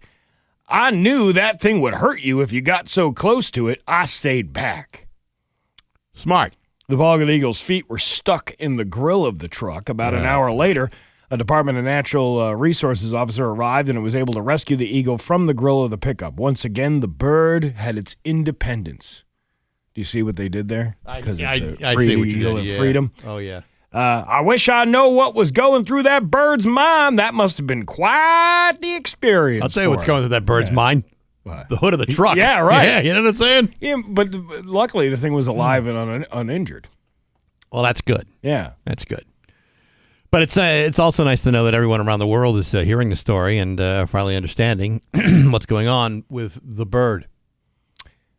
Well, everybody knows that the bird is the word. Everybody heard about the bird. Bird, bird, bird. A bird is the word. A bird, bird, bird. A bird is the word. A bird, bird, bird. You know, last week when we were singing on the air, we went off the air for 45 minutes. Yeah. Wondering if that's such a good idea anymore. Well, maybe it was just the particular music piece that we chose. Nobody likes the YMCA. But everybody loves the Trashman, the bird. That's the bird right. is a word. A Michigan man is facing charges after authorities say he threatened a teacher because his child didn't get a snack time. People in the community have had strong reactions to the incident. Mm-hmm. I'm like, that's crazy. Annika Wells, a suburban Detroit resident, said, I'm like, over a snack? I don't even think that was called for at all. East Point police say that during dismissal at Pleasant View Elementary School last week, 43-year-old parent David Scott Jr. approached the teacher and questioned him about why his child did not receive food during snack time. Scott began cursing, screaming, and threatening the teacher in front of school staff, students, and other parents. And when authorities say the parent made threats several times, said he would return to the school the following day to air the place out, which police say is a common term referencing a shooting. East Point police arrived at the school shortly afterwards and arrested Scott. Your child goes here. Did you not think about what that can do to your kid? East Point resident Eric Haley said. What problem or what trauma that can cause your child because their friends are here? Yeah, he's kind of got a point. He's got a point.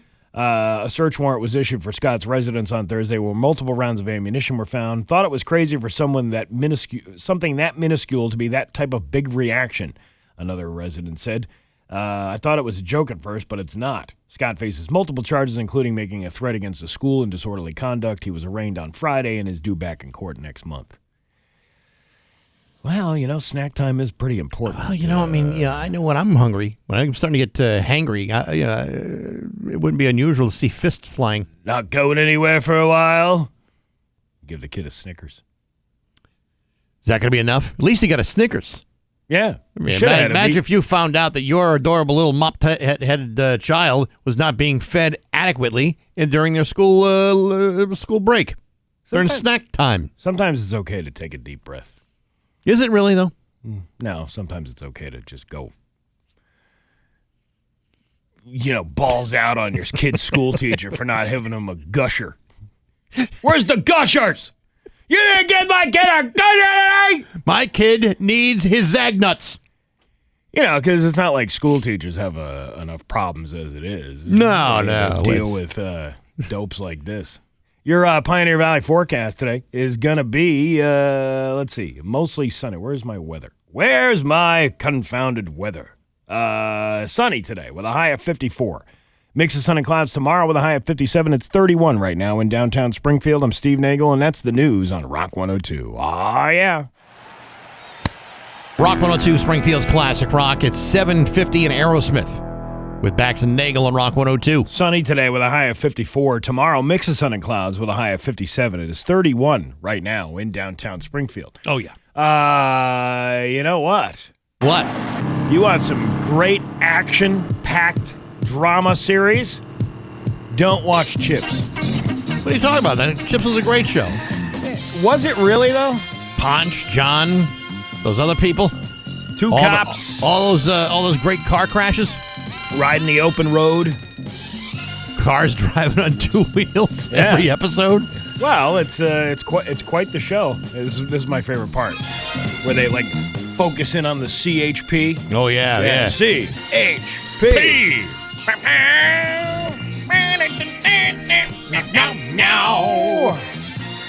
So I've been, I've been telling you, I've been watching these old TV shows. I was doing Three's Company, and now I'm hooked on Chips.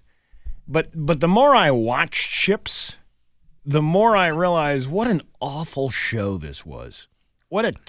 Just a terrible, horrible acting.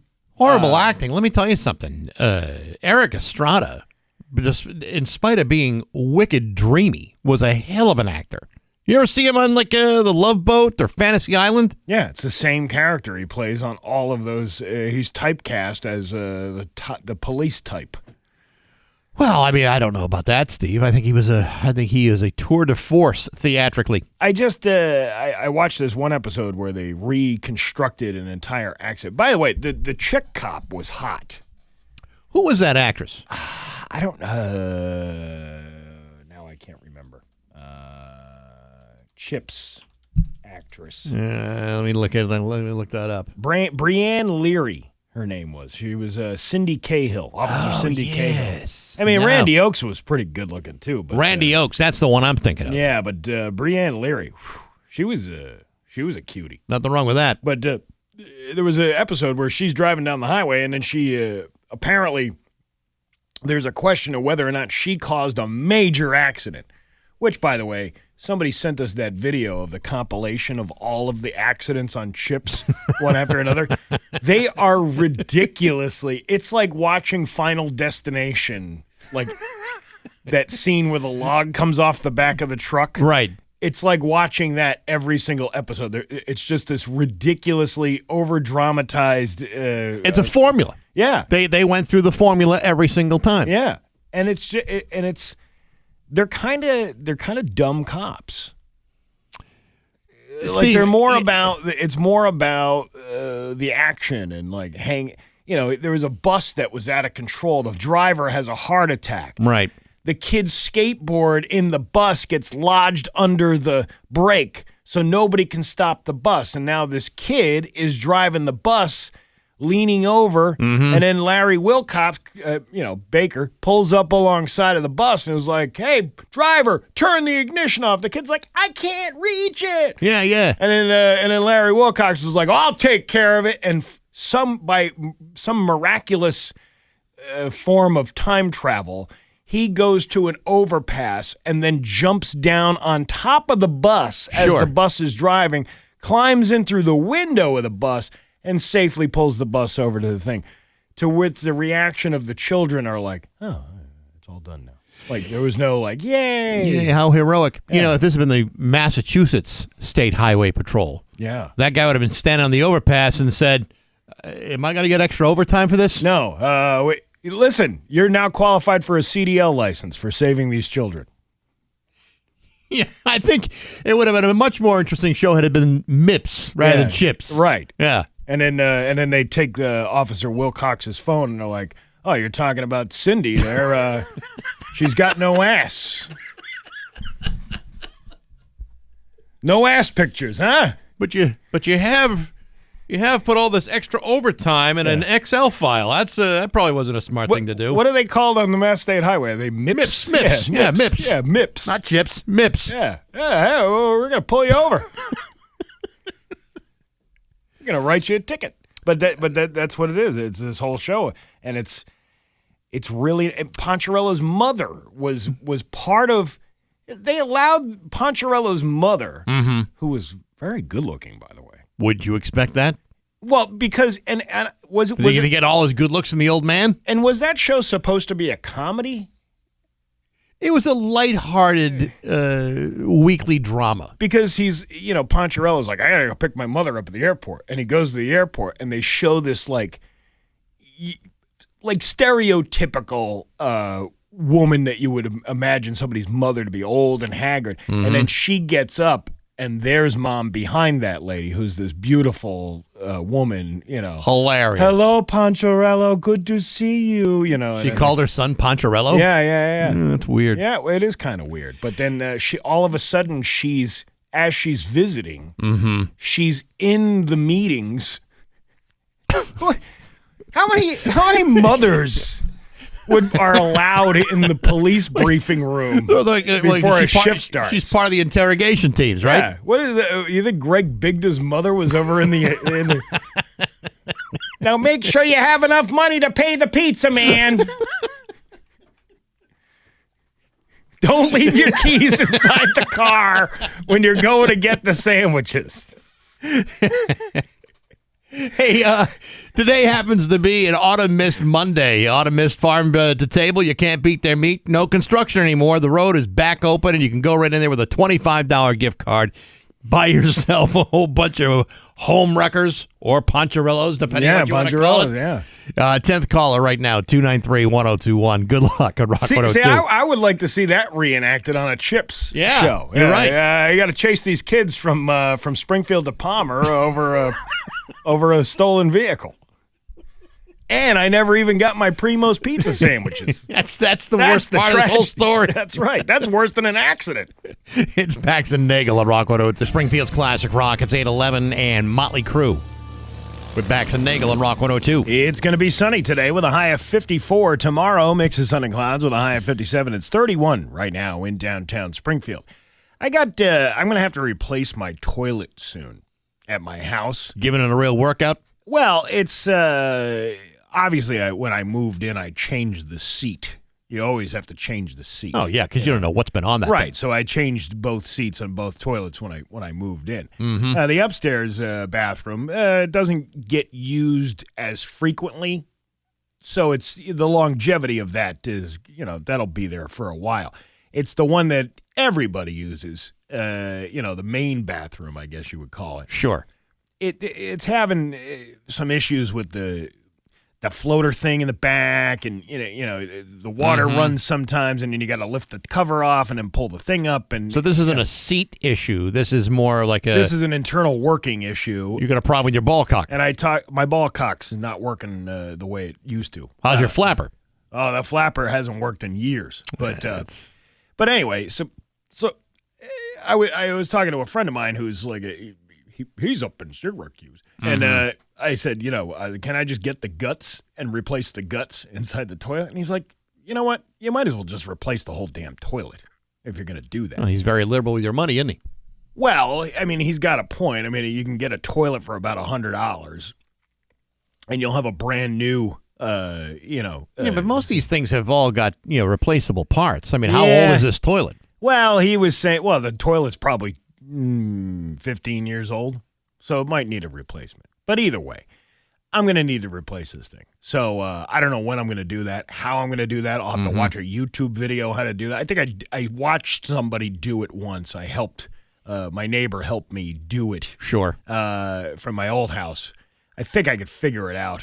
But I might want a professional to come over and just check to make sure. Steve, I wouldn't waste the time with doing the job and then calling the professional. I'd call the professional right away. Right away? Yes. Immediately. Why don't I just pick up all the stuff and then the professional can help me put it in? If you pick up all the stuff, why don't you just have the professional do it himself so that way you don't screw it up? Yeah, you don't want a toilet that's not going to work properly because you didn't do it right. I'm cutting out the middleman. I'm going to go to Rocky's myself, buy the stuff, and then go home with it, and then the expert can come help me put it in. Okay. I don't understand why that's you're helping the guy out. See, I'm not the kind of guy that would do any plumbing or electrical work in the house. It's not as hard as you think it is. It's not about whether it's hard or complicated. Yeah. It really is about my lack of skill set that prevents me from even attempting any of this stuff. Yeah. Anything with plumbing or electricity, that requires hiring a real man. Oh, Vince the plumber said he'll help me out anytime I want. There's got to be another way. Listen, when I'm looking for a fine wine from Australia from Eddie's package store, I'll call Vince the plumber. Or cigars too. Or Apparently sells cigars as well. He sells cigars. Yes, he does. He's got a whole little racket going on. But either way, the point is, I'm gonna have to replace a toilet. Toilets are, roughly anywhere between $100 and $200, depending on what, how big of a throne you want. Mm-hmm. But how about a brand new toilet that costs $600? Some smart litter boxes can monitor our pets' habits and health, so having a camera in our human toilet bowls seems inevitable. That's just what kitchen and bathroom fixture company Kohler has done for its new health and wellness brand, Kohler Health.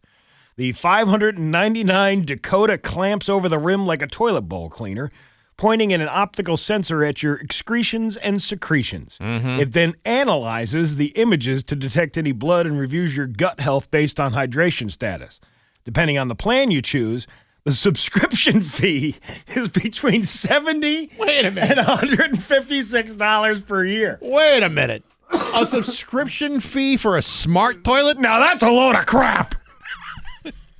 Listen, $70 and $156 per year to monitor yourself. The last time I knew of a guy putting cameras in a toilet was Chuck Berry, and that didn't work out too good for him. Yeah. So my question is, how much information do you really need about your toilet using habits? And is that worth it to you to pay a monthly subscription rate? So you ready for the rest of the details on this? Go ahead. At toilet time, you sign in via fingerprint sensor so that a device knows who's using the facilities. All right?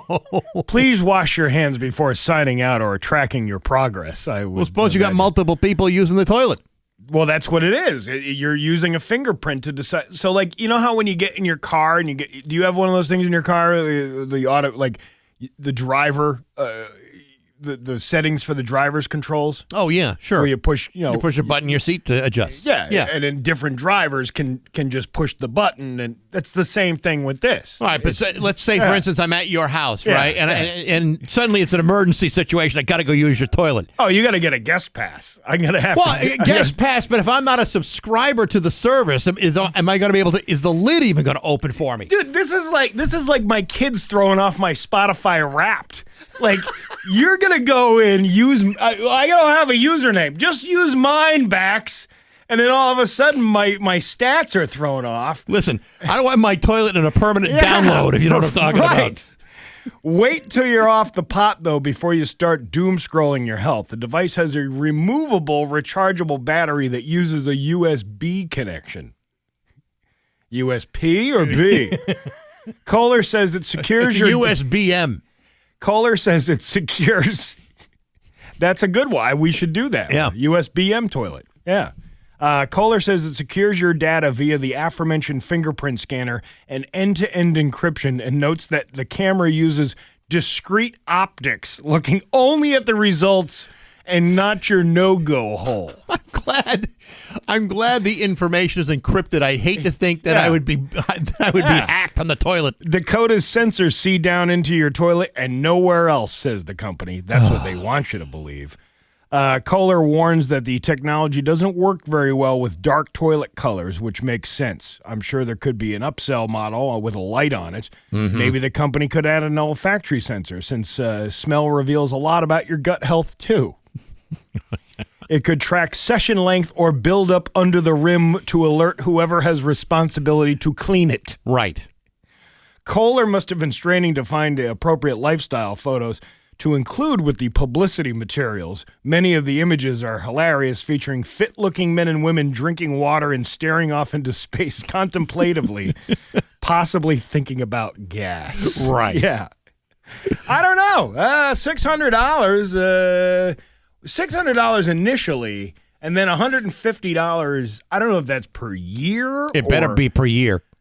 Better not be $150 a month. I don't understand how the camera can analyze something that requires like a medical test. I got news for you, Steve. Yeah. If you're on the bowl, right, and something crazy happens in there, I think you can pretty much guess, hey, there might be something going on with me digestively. How about calling a doctor? I don't think I really need to, download that information and then hit share to go on the Bay State portal. Did you ever so my gastroenterologist can see what's going on over there? That's what I'm getting at. Like, have you ever see those ads for the cameras that go inside your ear and you can be like a doctor and go look inside your ear canal? Yeah. There's a limit. There should be a limit to what we're allowed to look at. Without a medical professional in the room or at a medical facility. You shouldn't. There are some things you shouldn't be allowed to do at home. I see some hacker going into your Wi-Fi, pulling this information out, and then posting these videos of you dropping them on Reddit somewhere. Yeah, and have that be its own subreddit. Yes, I can see how humiliating that would be to know that whatever you're doing in that toilet is now all over the internet because for whatever reason you didn't want to pay the extra subscription rate for security purposes. Now, can you test one of these out at the bath and kitchen showroom with the Kohlers? I don't know if you've ever been to a Kohler showroom. Yeah. They're really impressive, but I don't believe you can actually give that thing a spin. Yeah, I don't know if I'd necessarily want to see that sampled. Well, take it out for a test drive. Why would you need to spend any money on a subscription service to use the toilet? Because some people want to know about their health. You can get that thing now where can't you put your sample in a bag and send it off? No, the Kohler Guard. Yeah. No. What are you talking about? The Kohler Guard. It's rather than have like a colonoscopy, you can put the sample in a bag and you ship it off. Ooh, it's called the Kohler Guard? Yeah. That's weird because this is Kohler toilets. I know, yeah. but it's spelled differently. Yeah. Yeah. That's a little too much. It's way too much information. And again, if you feel like there's a potential medical problem, go see a doctor. Don't download the Kohler website. You know, companies put a little too much trust in the public for being able to do their own things. Like with the whole self-checkout at the grocery store. Yeah. None of those people are qualified to be scanning groceries. Like, that's a skill set. And that's why it takes so freaking long while you're waiting for the next one to open because they only have one real person working while they have 15 of these self-checkout things. Mm-hmm. It's the same thing. You shouldn't be letting people analyze their own stuff. You know what I mean? Like, I don't know. What are you going to do? You're going to download that information and say, well, these aren't mine. This is clearly information of an imposter. I've been hacked. We're going to rewind them having, like, Med Expresses out of people's homes. Right. Hey, I got one of them Kohler toilet cameras if you want to come over and we'll check out your excrement. What do you say? Drinking beers in the garage with the boys on a Saturday afternoon? Sure. All right, we're ready. Well, thank God this is you have to go through like a Kohler showroom to do this. I mean, I hate to think they're going to go door to door like they're selling, solar panels. Hey, you know what? This could be something we could get for our new office building. I think that the bathrooms are already built. We want 3 videos a day from each of us. We are blended everywhere. It's 8:23 on Rock 102. It's 8:25 with Bax and Nagle on Rock 102. Liam has the full forecast, and he will tell you. If you're looking to buy the Rock 102 Mayflower Marathon Thunderbird hockey jerseys, they are on sale now, and they are only on sale at Rock 102 at our studios at 45 Fisher Avenue in East Longmeadow between Monday through Friday, 9 to 5. Now, there's been a bunch of people that tried to get here at like 5:15 or at 8:35 and found out, oh my gosh, these are not business hours, so you can't get it. But the jersey costs $20. It's cash only. All the proceeds donated to the Open Pantry through the Mayflower Marathon. You should know we're out of smalls and mediums. We still have larges, extra larges, and double extra larges. They're a little oversized because they're hockey jerseys after all, but they are a limited edition. So if you don't buy one now, you could be boxed out and not be able to get one of these wicked cool shirts. Listen, if you're a couple, right? Yeah. That really likes each other, you just get a giant jersey and you can both fit inside of it. Yes. If you could do that.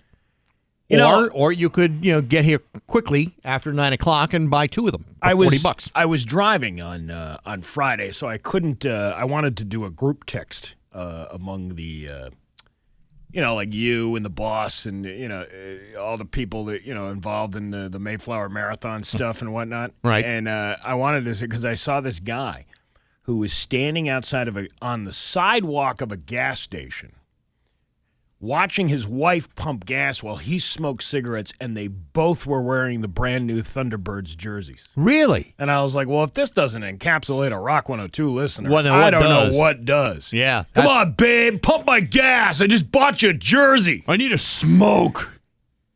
I wish I had stopped and taken a video, but then I was disinterested as I drove by. Really? That's too bad. Because that's actually sounded like these are our people. Come on, babe. Pump that. Fill it up. This camel ain't gonna smoke itself. Now top it off. Yeah. So good times. Yeah, that is really good. We have news coming up next on Rock 102. Here's your Western Mass. 8:29 with Bax and Nagle on Rock 102. It's time for news brought to you by Yankee Home Improvement. Winter is coming. Right now, save up to $179 on every window. Get 50% off installation and 0 interest for a year. Here's local radio icon Steve Nagle. It's here! It's here! Spirit Christmases are open! It may seem like Spirit Halloween has only just taken over your nearest shuttered Rite Aid or Dollar General, but may soon become Spirit Christmas locations within weeks. Spirit Christmas, Spirit Halloween's more joyous yet similar fleeting sister retailer, is planning to open dozens of shops across the Northeast and Great Lakes regions. The official website for Spirit Christmas currently lists 30 locations across 13 states, many of which are opening in spaces formerly occupied by retailers, including Joann Fabrics, Bed Bath & Beyond, and Party City. Have they thought about what's going to happen after Christmas, like a Spirit St. Patrick's Day? Not that I know of. I mean, think about what you could get away with that. What about a Spirit Valentine or a Spirit Easter? Yeah, that's fine. But, I mean, St. Patrick's Day is really the next big one that people really celebrate and celebrate hard. So you get like a bunch of, like a bunch of green stuff to sell. Some leprechaun costumes. Bottles of Jameson and Smittix for everybody. Oh yeah, I think that would be a good. I think that would be a good one. I think that'd be terrific. Imagine how popular that would be, like around the road race and the parade, around these parts. I think you're onto something. I'm onto something. Now, when they do open, well, they got the go ahead to open, but when they do open, there's going to be none around here in Western Mass. Really? Yeah, you're going to have to drive to at least Manchester, Connecticut. Get out of here. To get to that. There's also one in Milford, Connecticut, and then in Massachusetts, Dartmouth and North Attleboro. That's a little bit out of the way. What about like Vermont or New Hampshire and Salem? Yeah, but if I'm going to go all the way out there, I might as well just go to Connecticut. Yeah, you might as well. Please. Pennsylvania, you can go to Bethel Park, Erie, Pittsburgh, or Whitehall. No. What about Mentor, Ohio? Mentor, Ohio is right off of I-90. Oh, Amherst, New York. Bohemia, Poughkeepsie. None of those towns are worth going to. Not for this. And then there's like 8 locations in New Jersey. Do they have anything different than, say, like a Hobby Lobby or like the old Christmas tree shops? Because, I mean, really, you can find that kind of stuff nearly anywhere, right? Well, I mean, there's empty buildings all over the place now that you could easily use. Well, Party City in Chicopee, that closed, last year or the year before? Mm-hmm. And so that's a location that you could open for one of those things. True. What else would be a good... anywhere at the Basketball Hall of Fame. Yeah, the place to be still open. Yeah, I was going to say. Yeah, Plan B is open. Where's the Spirit Christmas at the old Plan B location? You got to have enough... You had enough parking down there.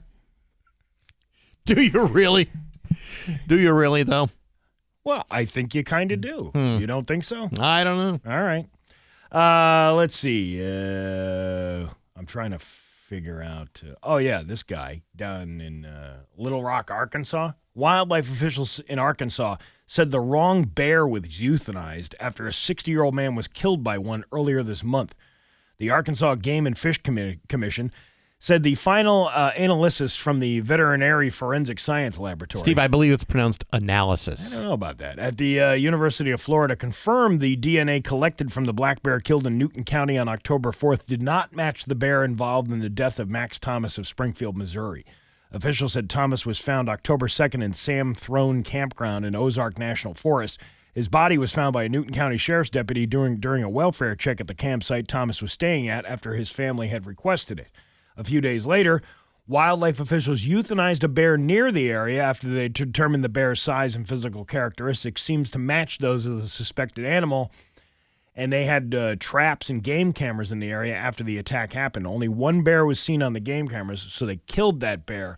Turns out it wasn't even the bear in question. And bears rarely carry IDs. That's the big problem about it. And officials are continuing to urge visitors to visit Ozark National Forest and to just remain aware of potentially dangerous bears, even if they didn't do anything. Just call us and we'll kill them. Gee, what kind of vacation is that? It's not a vacation. No, I mean, I don't want to see bears getting killed. They're adorable. It would be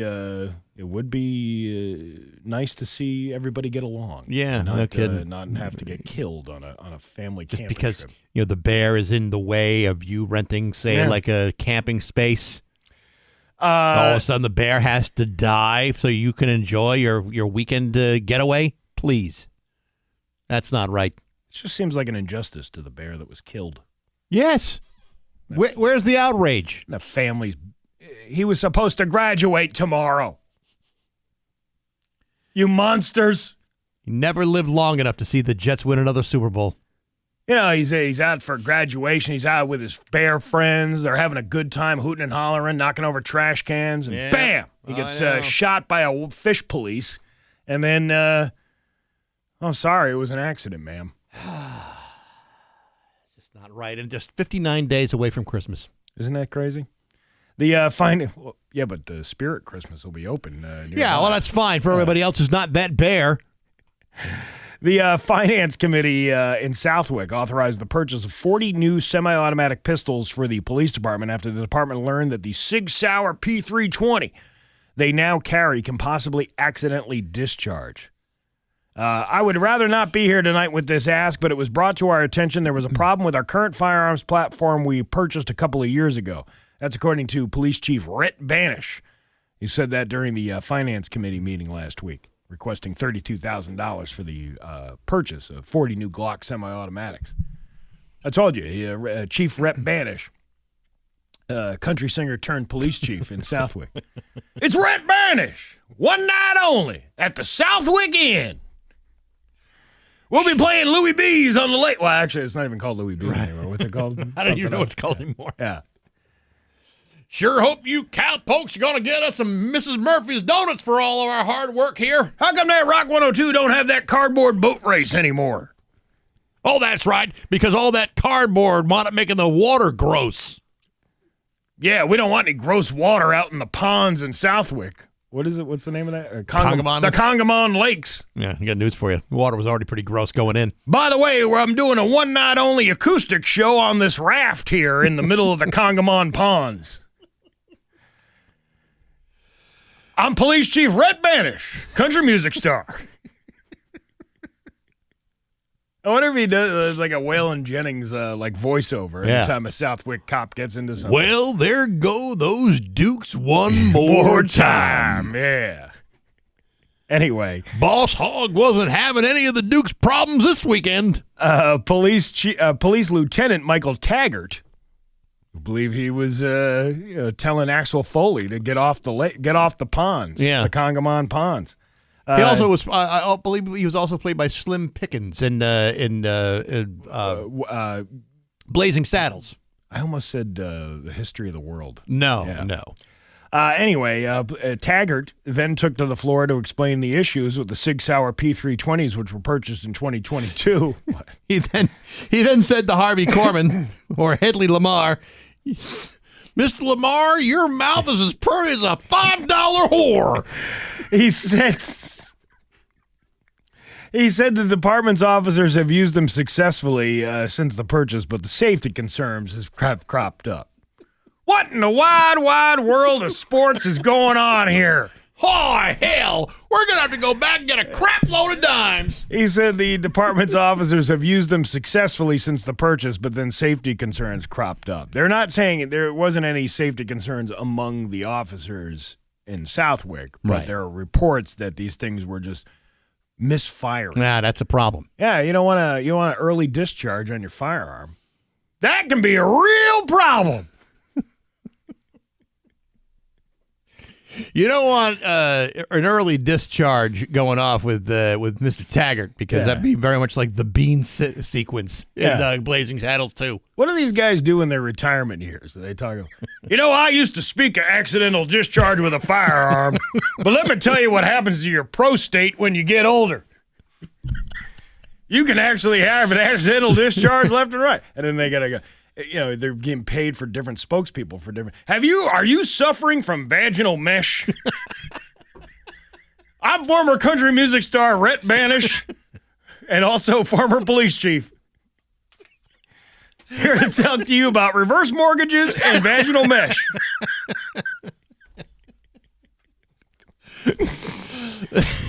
I'm sure this guy loves us today, I bet. Huh? What do you think? You think they're having a good old laugh over in Southwick, and they're ready to send the troopers over here for hard to tell. Yeah. All right, folks. You make sure you check your blood sugar, and you check it often. Because you don't want the diabetes. You don't want the diabetes can ruin your life. Make sure you don't accidental discharge while you're in the bathroom using your Kohler cam on your toilet.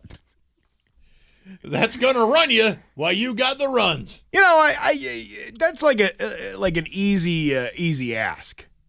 I'm asking for new firearms to make our officers safe. Can you imagine if this guy walked in and said, Yeah, we're going to need brand new Kohler toilets in our system. We need to, it's part of the new police body cam system. Yeah, we're trying to install a fecal recognition system here. Yeah, we want to see where that DNA is coming from. Make sure we can match it. We'll have a poop expert come in, scoop it all out. But now we don't have to have any officers handle it now because you got the camera. Now we have someone running this new program. I'd like to introduce you to our new toilet czar, Officer Bumbles. Finally, a job that opened up that I can relate to. I once had a firearm accidentally go off inside the bathroom, and I left it in there. That's why I pooped so bad. I'm getting a headache. Whoopsie, my bad. Let's see. A Springfield man was granted parole 31 years after he was an enforcer in a gang helping kill a 22-year-old woman in hopes of rising higher in the gang. Sylvia Ramirez was killed on May 28th of 1994 after 19-year-old Leighton Burgos told other gang members Ramirez was a godmother of a rival gang and that she had to die. At the time, Burgos was an enforcer for the gang but hoped to be elevated to position of chief warlord. He said that in order to be promoted, it would be necessary to hit 5 people, the Mass Parole Board wrote. The day before the murder, Burgos met with several gang members and assigned roles to people who would participate. Burgos was not in the car when Ramirez was shot, but he was still found guilty of accessory before the fact to murder and received a life sentence without the possibility of parole, except for 31 years later where he was given the possibility of parole. When they send you away and say you'll never get parole. Yeah. And then 30 years later you get parole. It kind of negates the whole idea of sending you away being responsible for the death of somebody. Yeah, well, that's why, you go with the you don't believe everything you read thing. Yeah. Massachusetts was the first state in the country to transform the law. The SJC ruled in the Commonwealth versus Mattis that sentencing people ages 18 through 20 at the time of their offense to life without the possibility of parole was unconstitutional and amounted to cruel and unusual punishment. But you also took the life of somebody else. It's not like you got caught with some cocaine or jacked a car or something like that. I mean, on the the echelon of crimes, murder's a pretty serious one. Well, either way, he's getting out on parole, so I'm sure he'll have a cake. Yes, well, let's hope so. Your Pioneer Valley forecast today is going to be mostly sunny with a high of 54. Tomorrow, mix of sun and clouds with a high of 57. It's 31 right now in downtown Springfield. I'm Steve Nagle, and that's the news on Rock 102. Yeah. I'm Rock 102, Springfield's Classic Rock. It's 8:49 and AC/DC with Bax and Nagle on Rock 102. It is going to be sunny today with a high of 54. Tomorrow, mix of sun and clouds with a high of 57. It is 31 right now in downtown Springfield. Well, this is very cool. Rock 102 and the Springfield Thunderbirds want to hook you up with slap shots and shish kebabs. You could score a $100 gift certificate to Nadim's Downtown Mediterranean Grill, one of my all-time favorites, and win a pair of tickets to see the Thunderbirds take on Utica on November 21st, which, by the way, I believe is the Mayflower Marathon hockey game. I thought it was Utica. Nope, it's Utica. Enter at rock102.com before the end of the day on November 9th. One lucky winner will be chosen at random. Imagine that. Hockey tickets and a $100 gift certificate to Nadim's. That is a damn fine prize. It's your chance to win slap shots and shish kebabs from Springfield's Springfield Thunderbirds and Rock 102 Springfield's Classic Rock. You ever have those the hummus nachos down there? The hamachos? Oh, man. Oh, I know. They're so good. So delicious. When the boss and I went out for a romantic date that night, too, the Tom Segura show, we split a plate of those. Oh, yeah. Yeah. Oh, no, they're awful good. Yeah. It was we did it Lady and the Tramp style. Really? Yeah. Like we're eating from the same nacho? Well, not the same. Hamacho? It wasn't quite the mouth thing. We just did the hooked arms. Oh, that's nice. And, fed each other. Yeah, that's great. That's good. Yeah. Good times. But the hamachos. Fantastic. Very good. I had what did I have down there? A shank. The lamb shank? Bad lamb shank. That was years ago, but it was still good. You ever try the tomb sauce? The little the garlic? Tomb sauce. stuff. Oh my God, so good. Ah, well, you're making me hungry now. I would eat that like a whole bowl of pudding if I could get away with that and not worried about how my breath would be for the next 6 weeks. We talk about food a lot. You know why? Why? Because we both love it. We both love it, and we're very hungry. Very hungry people. This time of day, we're always a little starving. What did I make over the weekend? I made whatchamacallit, the chicken, the Indian chicken. Butter chicken? Butter You ever chicken. had butter chicken? I have had butter chicken. So I did some rice, and then it's just a little jar of stuff. Easy meal. I buy that pre-pulled chicken from Costco, Right. in the rotisserie. You throw that in and heat it up with the sauce, and then you pour it over the rice, and you got yourself a quick meal. Simple. Very simple. I roasted a pork butt yesterday. Pork butt. Delicious. I like a good pork butt. There's nothing better than a good pork butt. So delicious. Did you use that? Did you make a pernil? No, not this time. I did something a little bit different. You smoked it?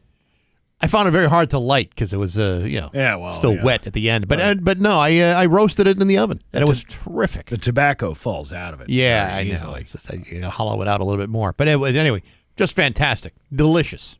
Well, good. I'm glad that worked Now I'm out. starving.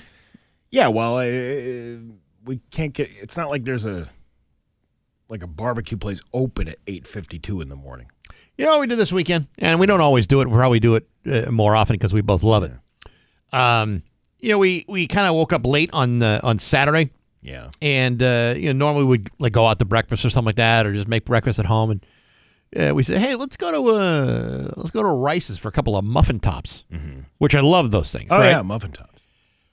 It's like Saturday morning, like around 9:15 or so. You would not believe how busy that place was. Oh, yeah. It was crawling with people. It's always busy over there. I had to park across the street in that church. Is it a church over there? They have that church parking lot, and walk across the street. What? You had to walk across an entire Yes. roadway? I could have tripped over something. I pulled a muscle. I was gonna say, did your tennis balls on the bottom of the walker have enough traction on them to get you across Main Street? Thankfully, I had a full head of steam. I wanted those one of those muffin tops really badly. Yeah. So I was able to walk across the street, down the little sidewalk, shoot right into the building. Waited in line because I hadn't. I mean, I've seen it busy. Yeah. That was a bit over the top. Haven't seen it that busy in a long time. Well, they make good products there.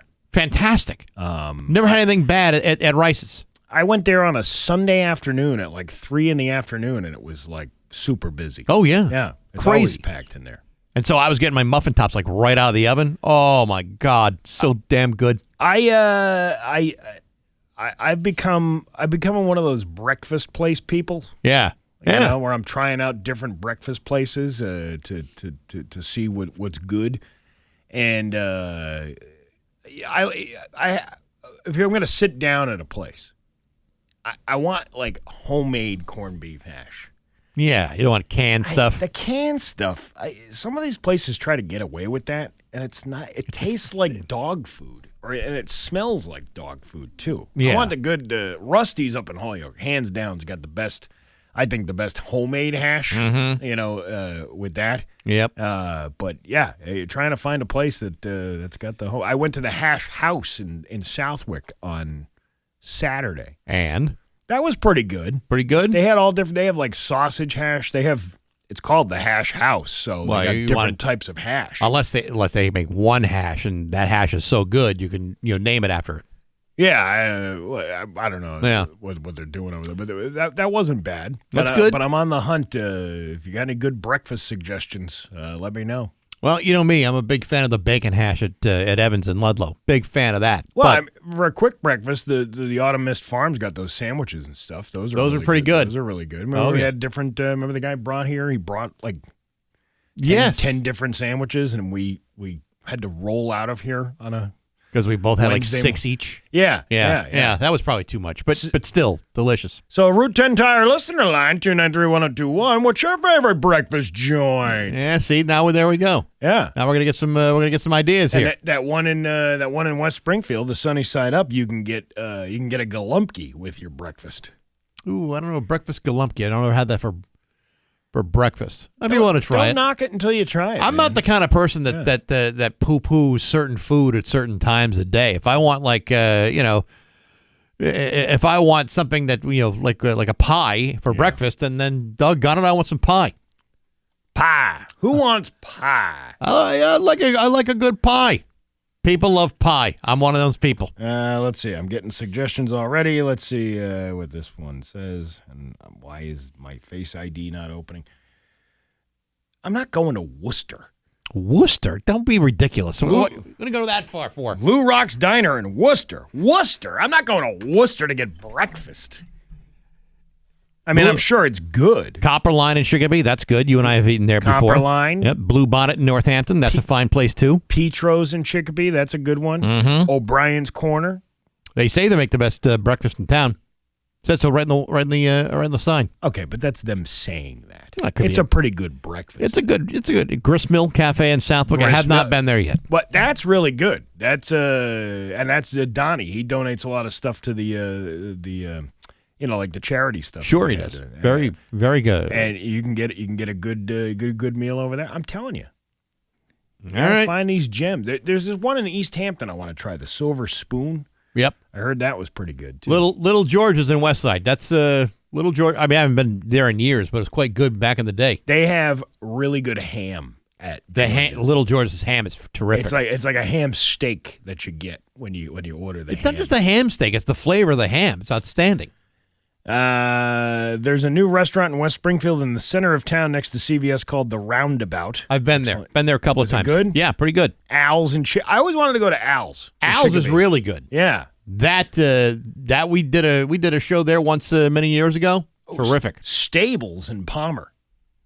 Is that where Stables? I don't know what that is. No. I'm not looking to pick up a date. I'm looking to get breakfast. Could you get us a table next to your finest horse? Yeah, please. Could you get us a pitchfork to eat these eggs and kielbasa with? A little salt lick on the side, please. Oh, you must be from Palmer. It's 8:58 on Rock 102.